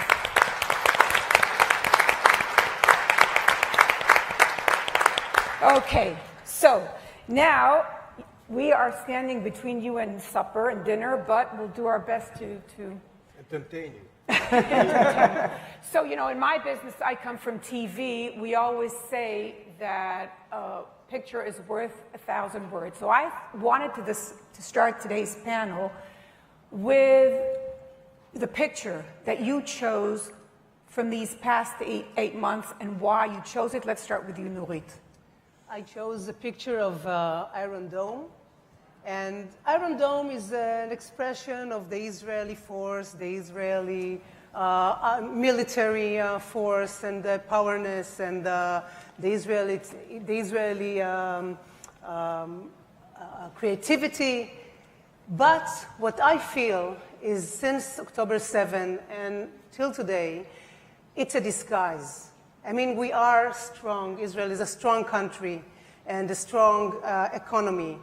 But October 7th and the month since then revealed the problems, revealed the fact that Israel has no policy, that the leaders of Israel, not only now, for decades, the leaders are not brave enough to sit on the table and deeply argue and talk and have a debate, a public debate, about the Israeli problems. We have this amazing rescue operation on Saturday. We have Iron Dome. Everybody sees that and they say, oh, Israel is a very strong country. But what has revealed is that Israel, in the inside, is fragile and has lots of problems and don't have policy and don't have a vision for its future. And from this point of view, I think this war is not an existential war. It's not that I think that Israel is going to wipe out of the map, but I think that it's existential in a different way, in the way of its citizens sees that it's a long war, sees that there are refugees for tens of thousands of people can't go back to their homes. They see an unfunctioning government, unfunctioning public service, and it gets people tired. No one wants to leave Israel, no one wants to give up on it, but I think that in a deep way, this is an existential war in a society way, and I think that this Iron Dome picture is something that we all like and love to see, but it's time to put off our sleeves and start to work on Israel's future and to have a very hard debate on the public problems and about our future and our policy and our vision. So Nurit, what you're saying is basically that these events, these past months since October 7th have, and I'm taking a phrase from another subject, have torn down the masks on Israel's society. And I think what you're talking about is the fact that for the first time, Israelis have lost their basic security. So when they had the Iron Dome, they could think, okay, we have the missiles, but we can, continue living because of the Iron Dome. And for the first time, people have lost the security. And I also think for the first time, people want total security, right? Living in Israel was never about total security. Zionism was about going to where it was dangerous to put facts on the ground. Roy, I want you to take us to your picture, and I think your important presence in the panel would be to teach us and guide us through how Israel is perceived in the region vis-a-vis the October 7th. Thank you very much. I'm very excited to be here, so thank you for the opportunity. And my picture is quite related to the picture of Nurit, because the picture is taken from the historic night of the Iranian attack against Israel. For the first time, Iran attacked Israel directly from his territory, and not via his proxies. And I think it was one of the dramatic moments during the past months. And I think the Iranian attack reflects also the crisis of Israel, but also the opportunity of Israel. What I mean, I think that the crisis of Israel... But I just want to make sure that people understand the picture. Yeah. Okay, this is an image taken on April the 13th over the Mount Temple. Yeah. You see the interception and the ballistic missiles, the Iranian ballistic missiles and their interception. By the way, there was a criticism in the Arab Sunni countries regarding the fact that Iran attacked this place, the third important place in the Islam after Mecca and Medina. But anyway, regarding the crisis, I think it reflects maybe the decrease of the deterrence of Israel in the region. For years, Israel was considered as a reliable player and effective player against the Iranians. The combat against the Iranians via the several operations, also its proxies, and I think something in the image of Israel was damaged in this night, also among friends of Israel in the region, but also among the enemies of Israel. But there is an opportunity because we saw in this night the potential of the regional cooperation between Israel and Arab countries. We saw Arab countries and Western countries who helped Israel to halt this attack, to stop the Iranian attacks. And I think it's very important, Anna, because the cooperation between Israel and the Arab countries is a key element to the solution in the day after the war in Gaza. And this is, if you want, the optimistic side of this picture. So we will touch about that because this coalition in the region, and I think also the coalition with the West has a price, which I'm sure Nadav will have something to say about it vis-a-vis the Palestinian-Israeli conflict. But let's start with your picture. May I? No, Nadav, you start with the picture. I know you, Nadav. You know me, so you know that I've started with the picture, but I would say... Of course. I had no doubt. I would say that I could have also chosen the two pictures that my colleagues had picked up and decided to present to you, but my interpretation would be completely different. And I would say one thing to the Iron Dome, that this is a reflection of the misconception that we sold ourselves in order not to, to look in the eyes of reality for over a decade, at least in the past 30 years. And the same, this illusion continues with, actually, sorry, Roy, with the general idea that Roy tried to convey, that we can rely on on the Americans, the American, of course, the Biden and so on, and on Arab countries, which is amazing to say this today. But I'll go to my picture. What you will see, if we can screen it. Yeah, it's on here. I don't know how many of you have been in the town of Kiryat Shmona, which is at the up north, what we call the finger of the Galilee, almost on the border. And Kiryat Shmona is a vibrant town, and it's not only that; it's a path to other directions at north, and also to the Golan Heights. And what you see here is 2 weeks ago. It was taken by a photographer from my newspaper, Israel Today. Regular day, look, it's empty. And it was usually 8 months ago, it was completely packed. So there are no people, almost completely, in Kiryat Shmona. And you see the flag of Israel, which it is there, but unfortunately, I think that the fact that we have such an amount of what we call evacuees, refugees, uprooted people, may we use some kind of other expressions, is the only the reflection of the lack of leadership. And our main problem today is not the nation, is not the people, and I'll refer to it at the end, definitely in my second picture at the end, is that we have fantastic people, fantastic young generation that is fighting and is willing to sacrifice, fantastic civil society, but we lack leadership. And the result is what we see in this picture and what we see in the, that we take, it takes 8 months and we didn't come to what we call finish the job in Gaza. Nadav, thank you. I want to go back to you, Nurit, because let's dive into, you touched upon what I personally agree with you as the most important issue on the plate, because we will manage the security side. We're strong, we have a strong IDF, we have strong allies, and we'll manage.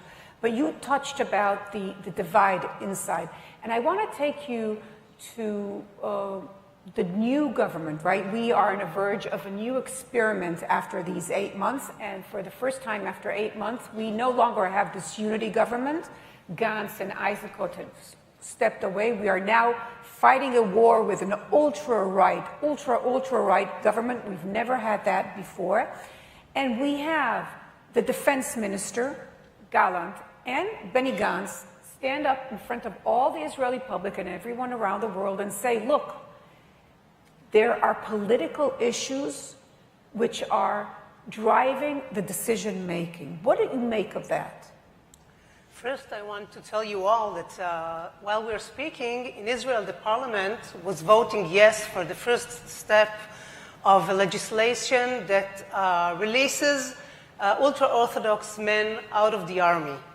Nowadays, yes, when every day there It just passed a half an hour ago. Yeah, half an hour ago. Nowadays, when soldiers are getting killed every day, when the chief of staff says that we don't have enough soldiers, we need 3 more divisions. So now the parliament, the government is ruling the parliament, of course, they have the majority, and they all voted, all but Gallant, the Minister of Defense, who didn't vote yes, he voted no, he voted against it, and they decided, yes, we can release the Haredic men and women out of the army. It's, of course, damage of the equality, but also it's a damage of the Israeli security, because we need more people to fight. And this is a great expression of what's happening now. The government is set only... It's something completely new. Huh? It's something No, completely new. it's not new. No, the audience know that it's not new. It's not new, okay. but it's... I hope they know. No, okay, so if you don't know, it's not a new thing, but now there is a debate because the Supreme Court sent the government to find a solution because of the inequality of this procedure, and they all voted yes to keep this from happening. And it's the first time. What's new is that the army says we need more soldiers. 2 years ago they said we don't need them, send them to work. Now they say we don't have enough soldiers. So this is what is new. Anyway, it expresses the fact that this government works only for itself, to stay in power, not thinking about Israeli, not thinking about division, not thinking about how we're going to end the war and get the best opportunity for Israel, yes, to stay in the region. You can say this solution is good, another solution is good, but let's stop the wars. Let's find a way what to do in the day after. There is no dialogue about the day after. Nobody speaks about the day after. Gantz, before he left the government, he asked again and again the prime minister, please let's speak about the solutions of the day after. There was only one debate about it in the cabinet. So we are in a very bad political moment, and most of the people don't agree with a lot of things that this government is leading.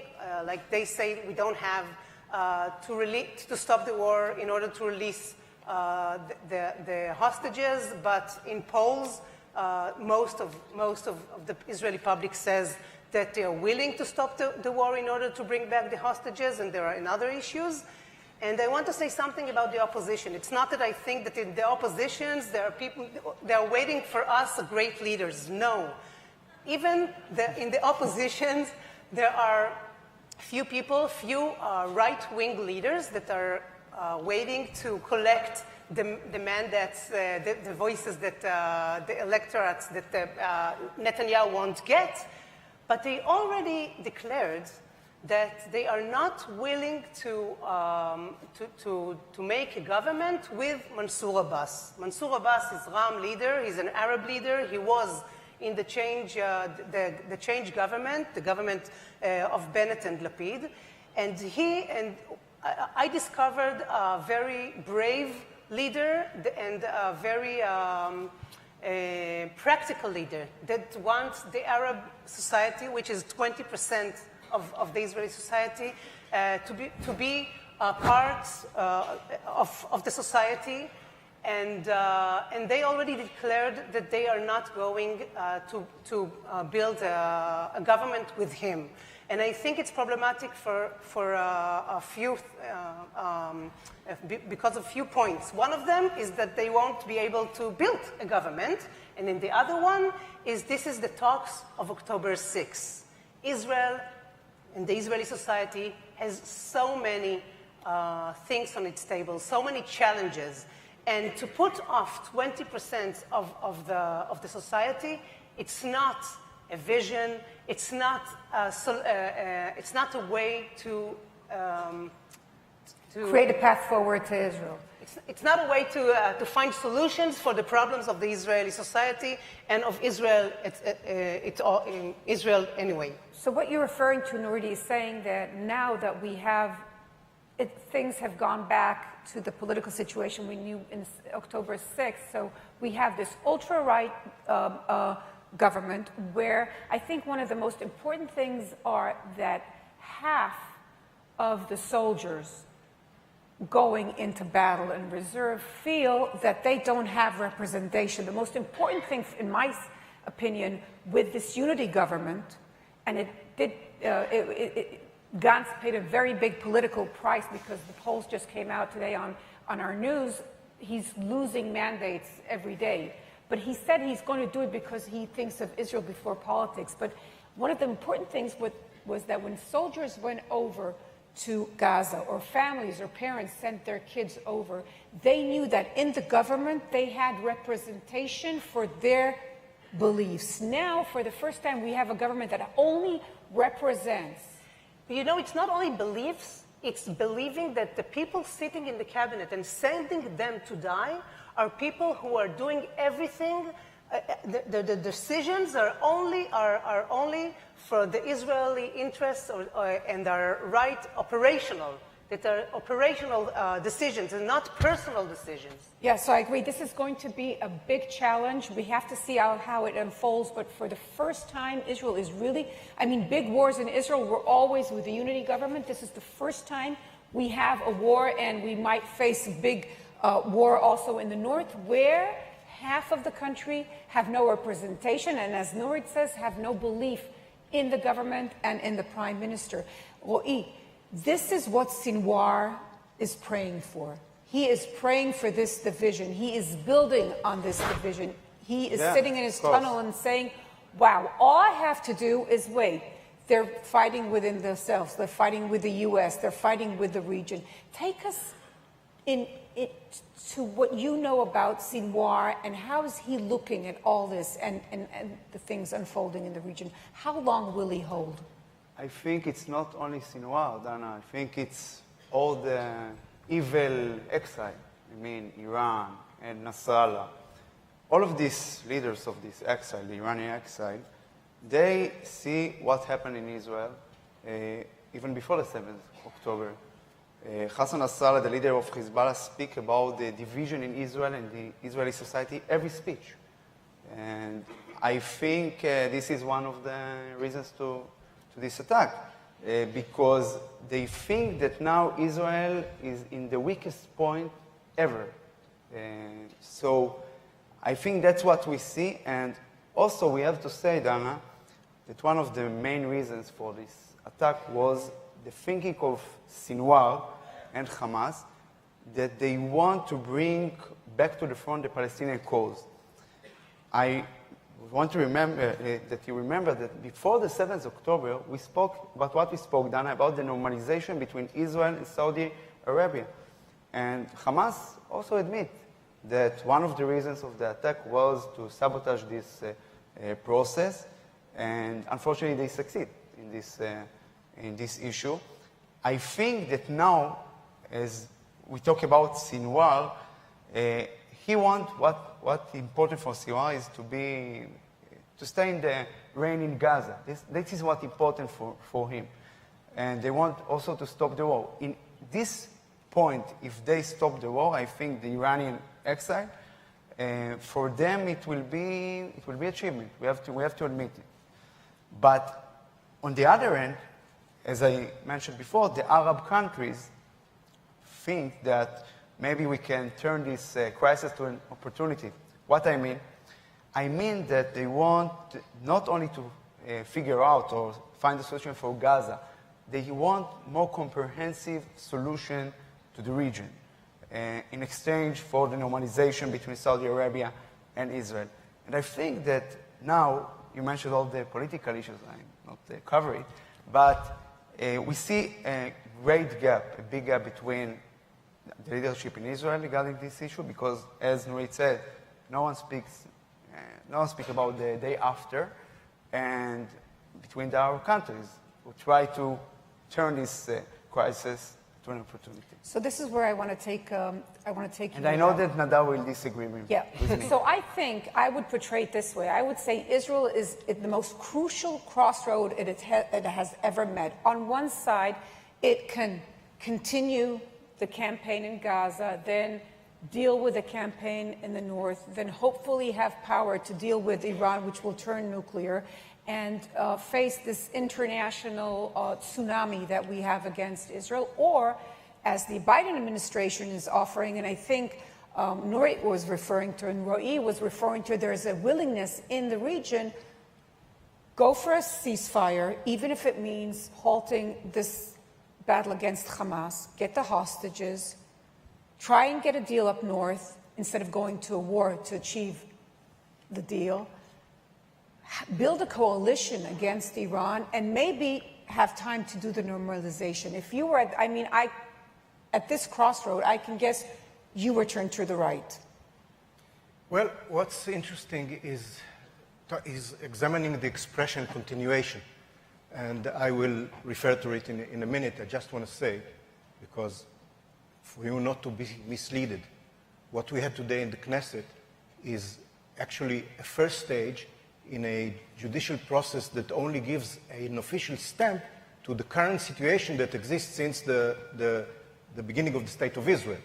And I am totally against this reality that we face since the 48, that the ultra-Orthodox Haredim are exempt from serving, and I think that we need to unite in order to change the current situation. It is not that we are now creating that situation. Maybe somebody could have been, maybe Nurit could have been misunderstood, but it's only, and what we actually need to do is, and by the way, what they voted today is the proposition of the party of Gantz and Eisenkot. That was their proposal a year ago. It was an interim proposal. It was an interim proposal. So just facts. It was but the let's first go proposal back. for the And that problem with the for the Haredim. debate, we did have enough soldiers. I tried. but You guys, know, I was but so that's polite. not- I was so polite. I held myself so much with the three of you. So please. Now, I'm the moderator, just a second, but I really want to take you. I know haven't you're began going to to answer. Because we're running out of time, please take it to the strategic level, okay, of where you see Israel. Okay, that's exactly what I intend to do. And let's refer to continuation. Because you are talking about why won't we stop this continuation of the current situation as if we are fighting. So let's understand what's the reason for the October the 7th and the situation that we are facing in the current, and that I started with that. This fiasco of the North, which is the fiasco of the everywhere, this is exactly the mood that we are facing, at least in the past 30 years. Deluding ourselves, telling ourselves stories like we now hear, yes, well, Biden had found the magical fountain of solving the problems. He will create this coalition. Well, we are hearing these stories for at least 30 years from the Oslo Accord. That's exactly what they were telling us.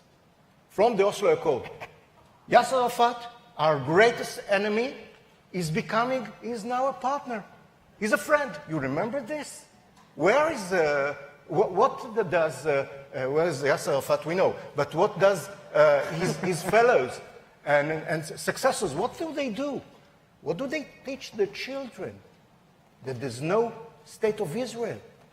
They teach their children who have launched the attack in The Hague against us, that accuse us in genocide. The Palestinian Authority. These guys, these dear friends and partners, who is paying the Nukhba warriors, the Nukhba butchers that attacked us on October the 7th? The Palestinian Authority, according to their internal law. These are the guys that now Biden and my fellows, I'm sorry to say, wants us to be again, to repeat on the same path. I wanted to use other expressions, but I'll continue to be polite. So Nadav, now, let me understand. Now what happened later? What happened later is that's my time? No, that's the whole panel. So please be generous. Afterwards, we got another fairy tale, the disengagement. Do you know that we have disengaged from Gaza? I'm not going back to the disengagement. So no. Nadav, we have to So move now forward. we need to face reality. And reality, meaning doing everything that we did in the past 30 years differently. Meaning we should understand, finally, that the Palestinian national movement, including Hamas, Fatah, Palestinian Authority, and all the rest, wants to be instead of us, not alongside with us. As I heard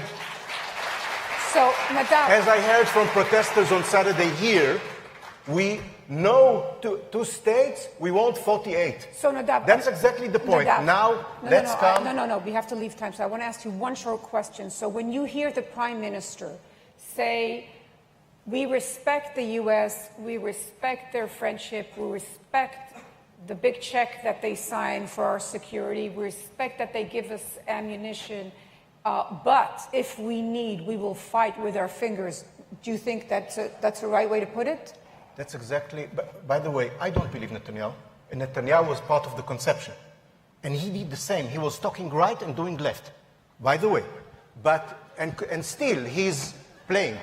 However, I want to remind you, that's the same thing that Menachem Begin told Ronald Reagan in '82, when I was a young commander that I entered to Lebanon in order to confront the Katyusha, the rockets that were launched on Kiryat Shmone. That I was a year and a half in Lebanon, and Begin told Ronald Reagan, "I respect you, but I have my country first, my interest of my country," and Begin succeeded. With all due respect. Roy, I want to... You want my time? Sorry? You want my time? No. Roy, no, but please I do want to ask you, because... Well, I am. Okay, so we have Nadav with his, I think, which is a very, very clear way of looking at the region. I want to ask you, maybe the U.S. administration is not getting the Middle East right, in the sense that I want to take you to the speech on last Friday, where President Biden,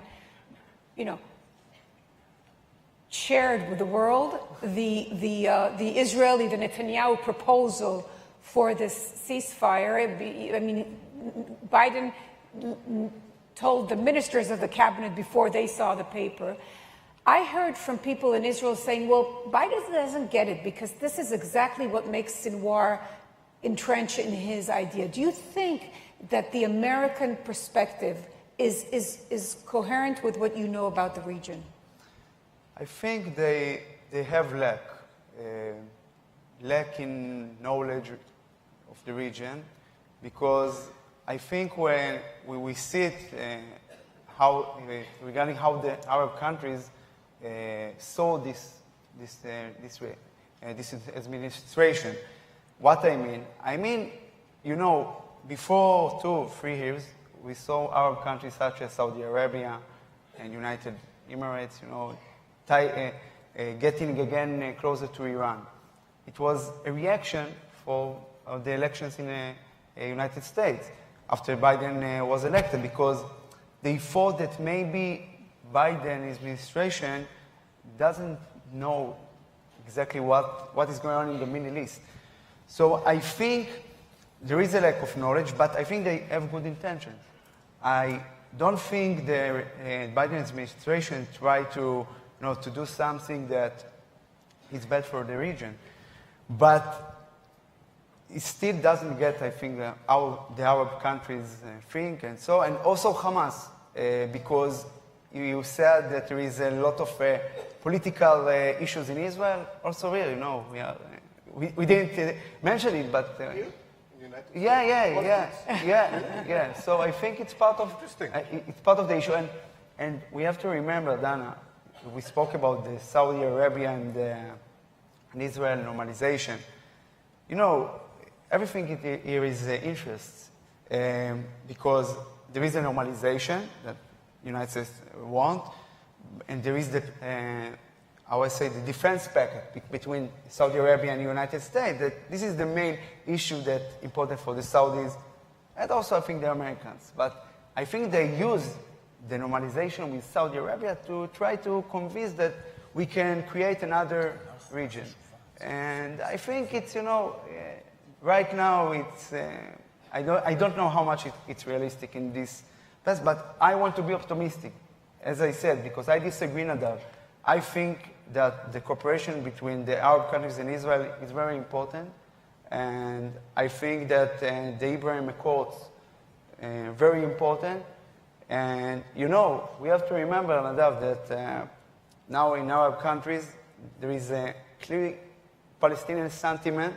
We saw a lot of protests in the Arab countries. It's a big challenge for the leaderships of these countries, and I think that there is a need to balance this issue between the lack of knowledge of Biden's administration, not just Biden, also the other administrations, and the need that Israel will be integrated in the region. That's my thing. That will save us. I don't say Saudi Arabians. No. They will come to rescue us. No. Interesting. No, that's not what I said. Can I take 5 minutes of your time to finish the panel? How are you doing? Yeah? If anyone needs, okay, so I'm taking 5 minutes extra. I haven't asked the organizers. Do you want to say it's okay, or just be Israeli and take the time? Go for it. Yes, we have the dessert. Okay, so Roy, you're touching on a very interesting point, which for me is the most important understanding from these past 8 months, because I think the most important event was the Iranian attack on Israel. I think that was a red line that was crossed. We still don't understand fully the strategic implementation of that night, but I told this to a group of people in the morning. I think the highlight of my career, I've been doing this for over 30 years, okay? I anchored the Saturday Night News show, which is the most used magazine in Israel, just to say. And I'm sitting in the studio, I don't know if you remember this, on April 13. And I say this to the audience, okay? The attack is on the way. The drones, hundreds of them, are making their way from Tehran to Israel. The ballistic missiles are on the way. We'll break for a short commercial and we'll come back. And we did break for a commercial. This is Israel, okay? We are on a verge of an historic attack and we're breaking for commercials. But anyway. Because of the false Iron Dome and so on. I think the most important for me, and I think it touches on what you said, Roy, the most important thing was that Israel cannot and will not survive by itself in the region. And this is an age of coalitions and partnerships. And for 70 years, Israel was the problem. And now it's part of the solution in the region, and the Arab countries see it. So for me, this is an eye-opener. Nurit, I want to take a short. I want to see how you relate to the crossroad, to the junction. Where do you think Israel should go? I want to say 3 short points. First, you said we are going to fight with our nails. So this is exactly what happened in October 7th. People were fighting with their nails, and it wasn't enough. So we can't fight with our nails. We need United States. We need the coalition, and we couldn't even go to Rafah, and the Rafah operation was delayed because we didn't have enough ammunition. Israel can't fight alone, and we're not an isolated star of snow sailing in the space. We're a part of a world, and we need to be a part of the solution, as you said, Dana, and I think it's very important. Also, you said, Nadav, about we have to fight, and we tried the disengagement and everything. I'm sorry, we had much more wars than tries to get a peace, than negotiations, and we have. If we want, not with Yahya Sinwar. If we want to justify our wars, we will have to sit and to talk about the day after. We will have to make coalitions. We will have to get the American administration as a partner. We can't survive without it. And I want to say, and to wrap my stuff in approaching to you guys. I know I'm waking up in the morning, every morning in Israel, and I'm a Jew. I don't have to do anything because I'm in Israel. I understand that when you wake up in the morning, you have to choose to be a Jew in the United States or in other places in the world. And you have to choose to stand up for Israel. And I know how hard it is to stand up with Israel, and especially in the last year. So thank you. We need it, and we need this coalition. So thank you very much. I think, Nurit, we'll skip the optimistic photos and leave with your words. Nadav, we'll come back next year for you. Well, you see, that's the Israeli politics. And that's the Israeli, that's the challenge. No, 3 people against 1, and they are trying to understand the picture. Well, whoever wants to understand should listen to me later on. And I'll try to with my time. But you know what, Nadav? I'll let you. We have 3 pictures. You can show your last picture. I wanted a round of pictures of optimism and hope, so you can show your last picture. I would appreciate if we could have it on the. I think it's the most important thing that you'll gain from this discussion, if you can show it. So, this is the funeral of a guy, of a soldier, the parachutist named Ilan Cohen, who he and his guys died in Gaza a month ago.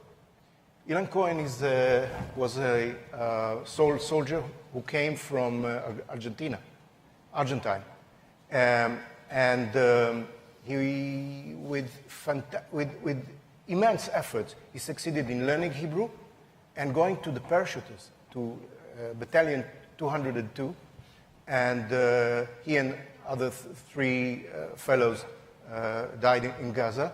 And what you see here, you can't see it in the picture. This is his funeral.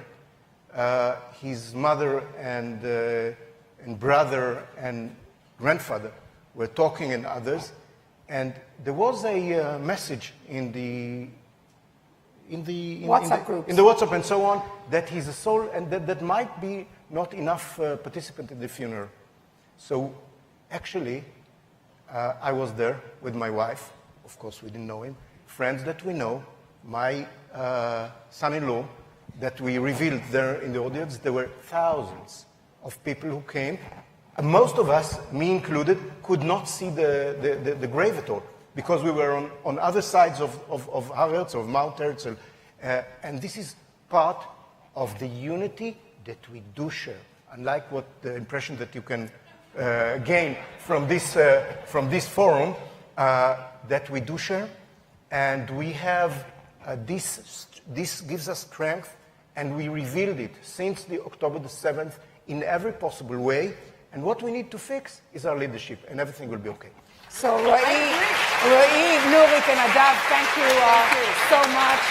I wanna leave you with two quotes of the former late Shimon Peres, our president, our statesman, and I think someone who is very much missed these days.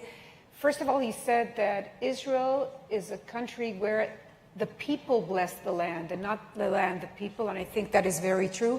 And the second thing, which is a motto for me always, but especially now in these challenging days, is that pessimists and optimists die the same but live differently. So it's better to live as an optimist. So again, thank you so much for having us, and thank you.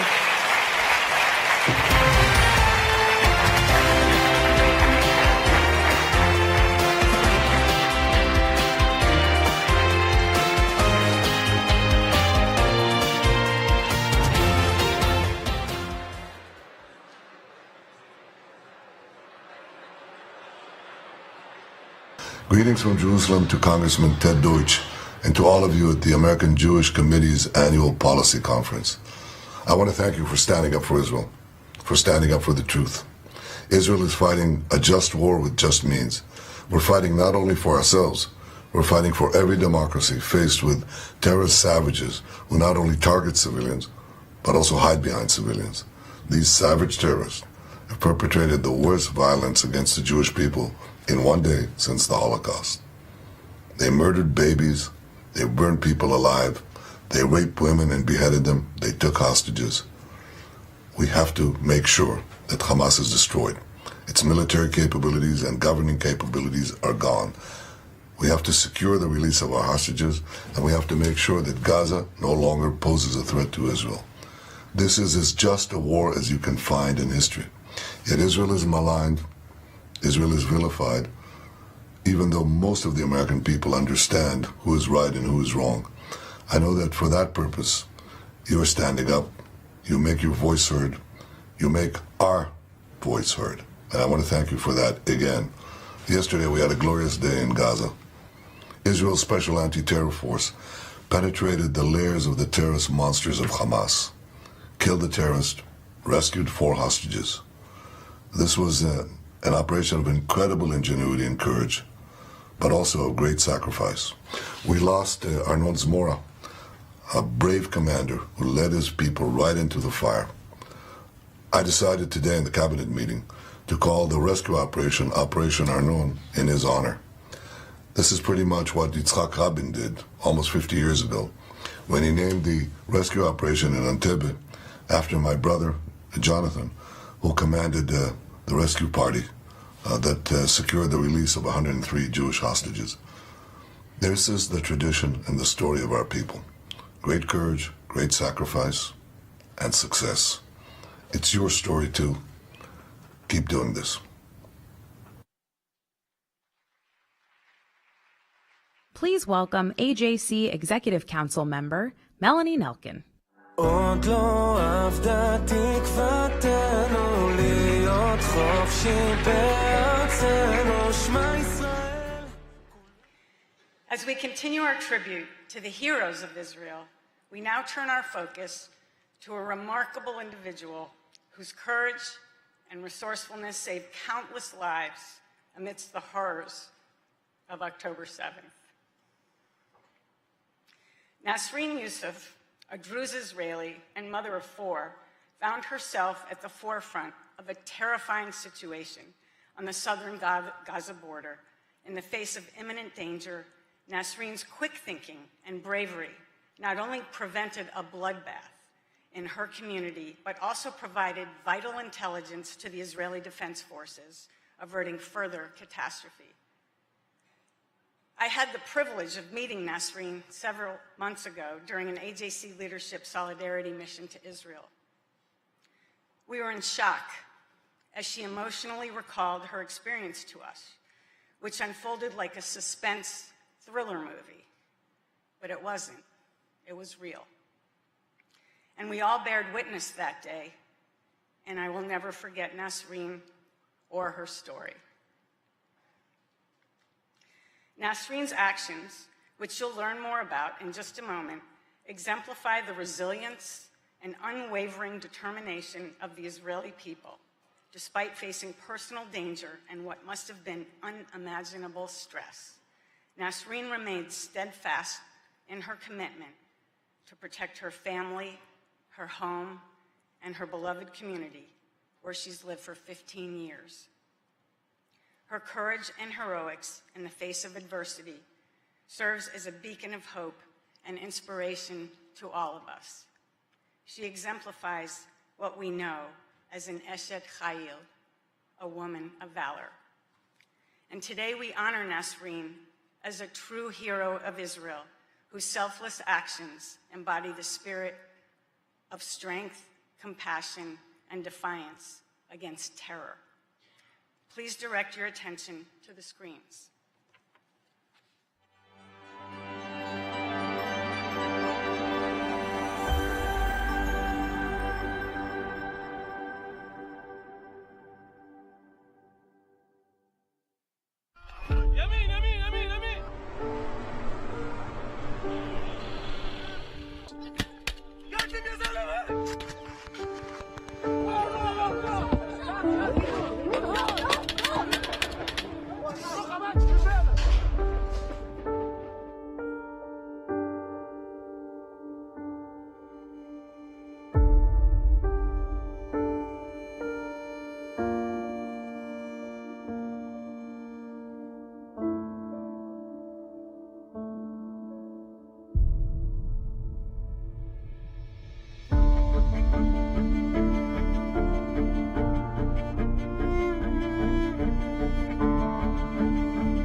Please join me in welcoming Nasreen Youssef.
שלום,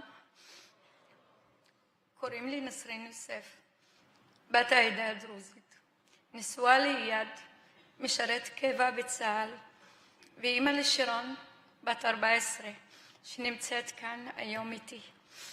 סיוון בת 12, עומרי בן 10, ועמית ישראל בן 3. אנחנו קוראים במושב יתד, פחות מ3 מייל מרצועת עזה. בבוקר שבת, 7 באוקטובר, התעוררנו לאזעקות על ירי רקטות בלתי פוסק. ב6:30 בבוקר נשמעה אזעקת צבע אדום, צבע אדום, הראשונה. הערתי את בעלי, אייד, ששכב בסלון עם רגל שבורה, ואת הילדים, ורצנו כולנו לממ"ד. כשנכנסנו, נזכרתי שהשכנה שלי סובלת מחרדות. היא עברה לגור ביישוב לאחרונה, יחד עם 3 בנותיה הקטנות. הבאנו אותן אלינו, שיהיו איתנו בממ"ד שלנו. לאחר כמה זמן, הבת הגדולה שלי ביקשה לצאת לשירותים, והיא יצאה מהממ"ד. וכשהיא הסתכלה בחלון, היא חזרה ואמרה, יש מחבלים בחוץ. בהתחלה לא הבנתי, איך מחבלים? בעלי אמר לי לחזור לממ"ד, ושזה נכון. בעלי עמד ליד החלון, וניסה לתפוס קליטה. ניסה לתפוס קליטה סולרית, כי הייתה הפסקת חשמל, ולא הייתה לנו תקשורת, ורצינו לדעת מה קורה בחוץ. אחרי כמה רגעים, יד בעלי עלה על מדים, הוא איש צבא, ומיד התקשר למפקד שלו ועדיין, והתקן אותו. יש לנו מחבלים בחוץ. הוא הגיב לי, בעלי, אתה לא יצא החוצה. אני מכיר אותך, אתה משוגע.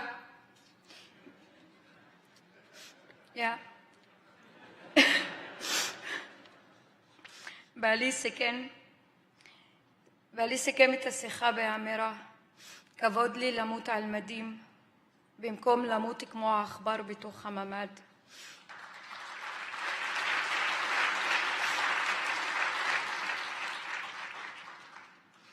בעלי ואני התפצלנו. הוא יצא מהדלת האחורית ואני מדלת הכניסה.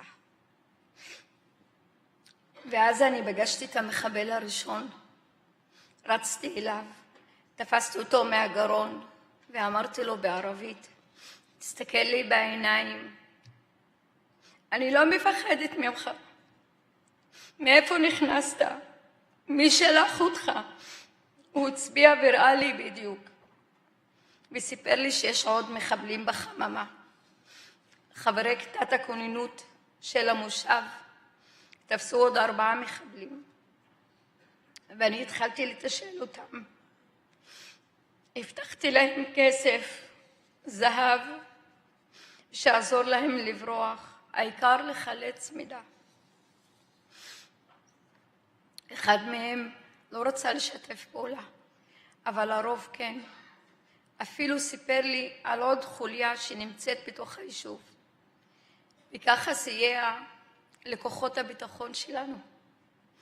בשעות הערב ניהלתי שיחה דרך הטלפון של אחד המחבלים עם המפקד שלו, והצלחתי לגלות איפה הם נמצאים ומאיפה הם באים, והמידע הזה עזר מאוד ומנע אסון גדול יותר.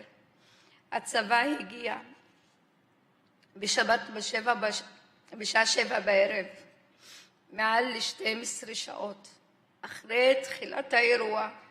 כשהם היו אצלי, הטלפון של אחד המחבלים התחיל לצלצל.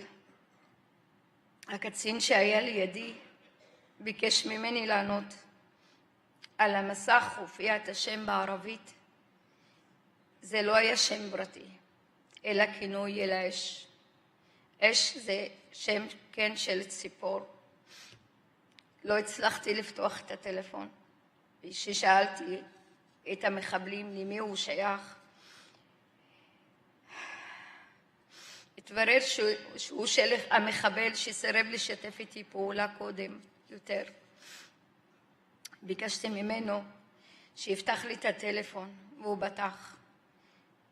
בצד השני היה קול של גבר שאומר, הלו, מוחמד, ויידיה. אמרתי, זה לא מוחמד ולא ויידיה. זאת נסרין.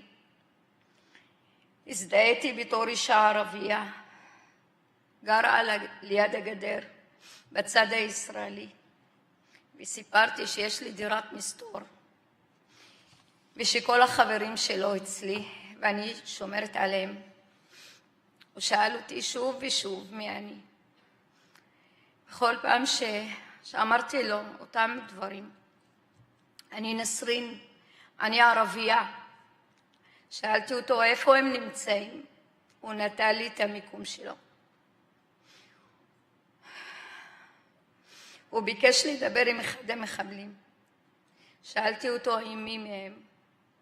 הוא ביקש את מוחמד ווידיה. מוחמד היה פצוע. המחבל שלו שיתף איתי פעולה. העמידו אותו לידי, הבטחתי לו שיציל אותו, והוא השתכנע. הוא אמר למפקד שלו, היא ערבייה, היא משלנו. מסתירה אותנו מהצבא הישראלי. שאלתי אותו כמה הם. הוא אמר לי מאות בדרך לכאן. המשפט ששבר אותי, אינשאללה הלילה נכבוש את ישראל. המחבל הבטיח שהוא יפצה אותי, בגלל שאני עוזרת לו ולחברים שלו. אמרתי לו שאין צורך, והשיחה נגמרה.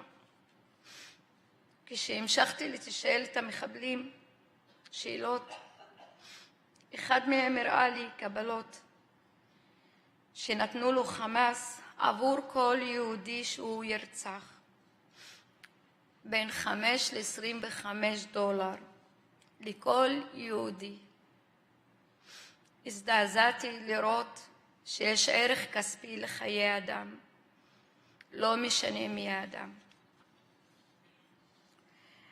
אחרי כחצי שעה קיבלתי הודעה על 2 חברים שלי שנרצחו. היה לי מאוד קשה לקבל את זה. כל הלילה לא ישנתי. ביום ראשון ב-5 בבוקר קיבלתי הודעה שחבר קרוב לי, כמו אח, נרצח.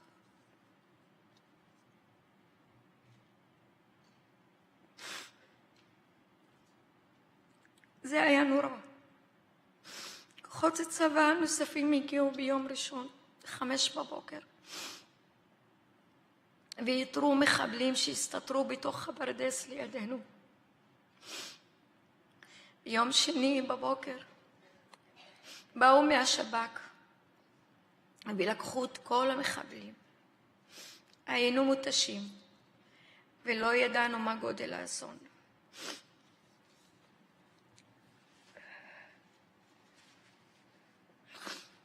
ראינו גופות מחבלים, חיילים ואזרחים על הכביש.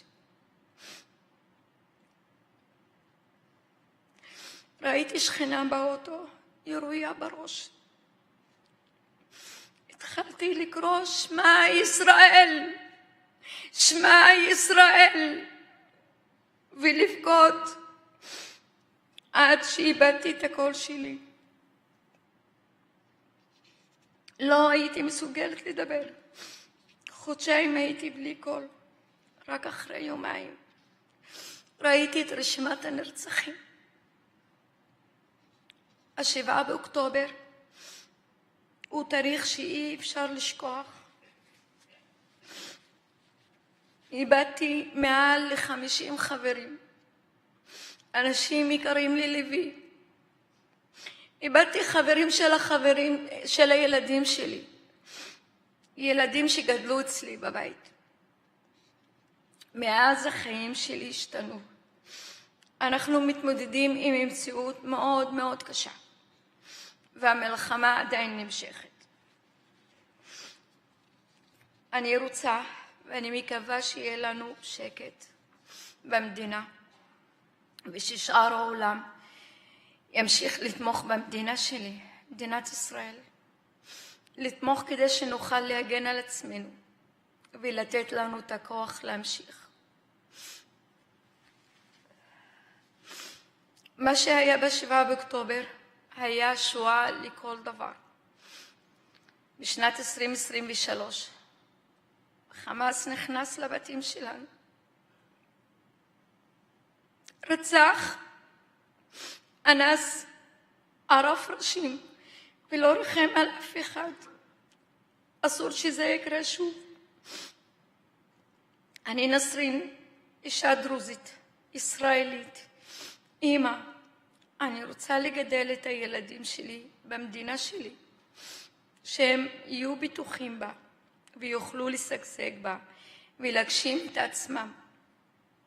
לבן הקטן שלי, עמית ישראל, קראתי על שם גיבור ישראל עמית בן יגאל, זכרו לברכה, חייל גולני שנפל בלחימה בשנת 2020. אנחנו חלק מאותו העם, וכולנו רוצים לחיות יחד במדינת ישראל, כי זה הבית שלנו. עם ישראל חי, עם ישראל חי.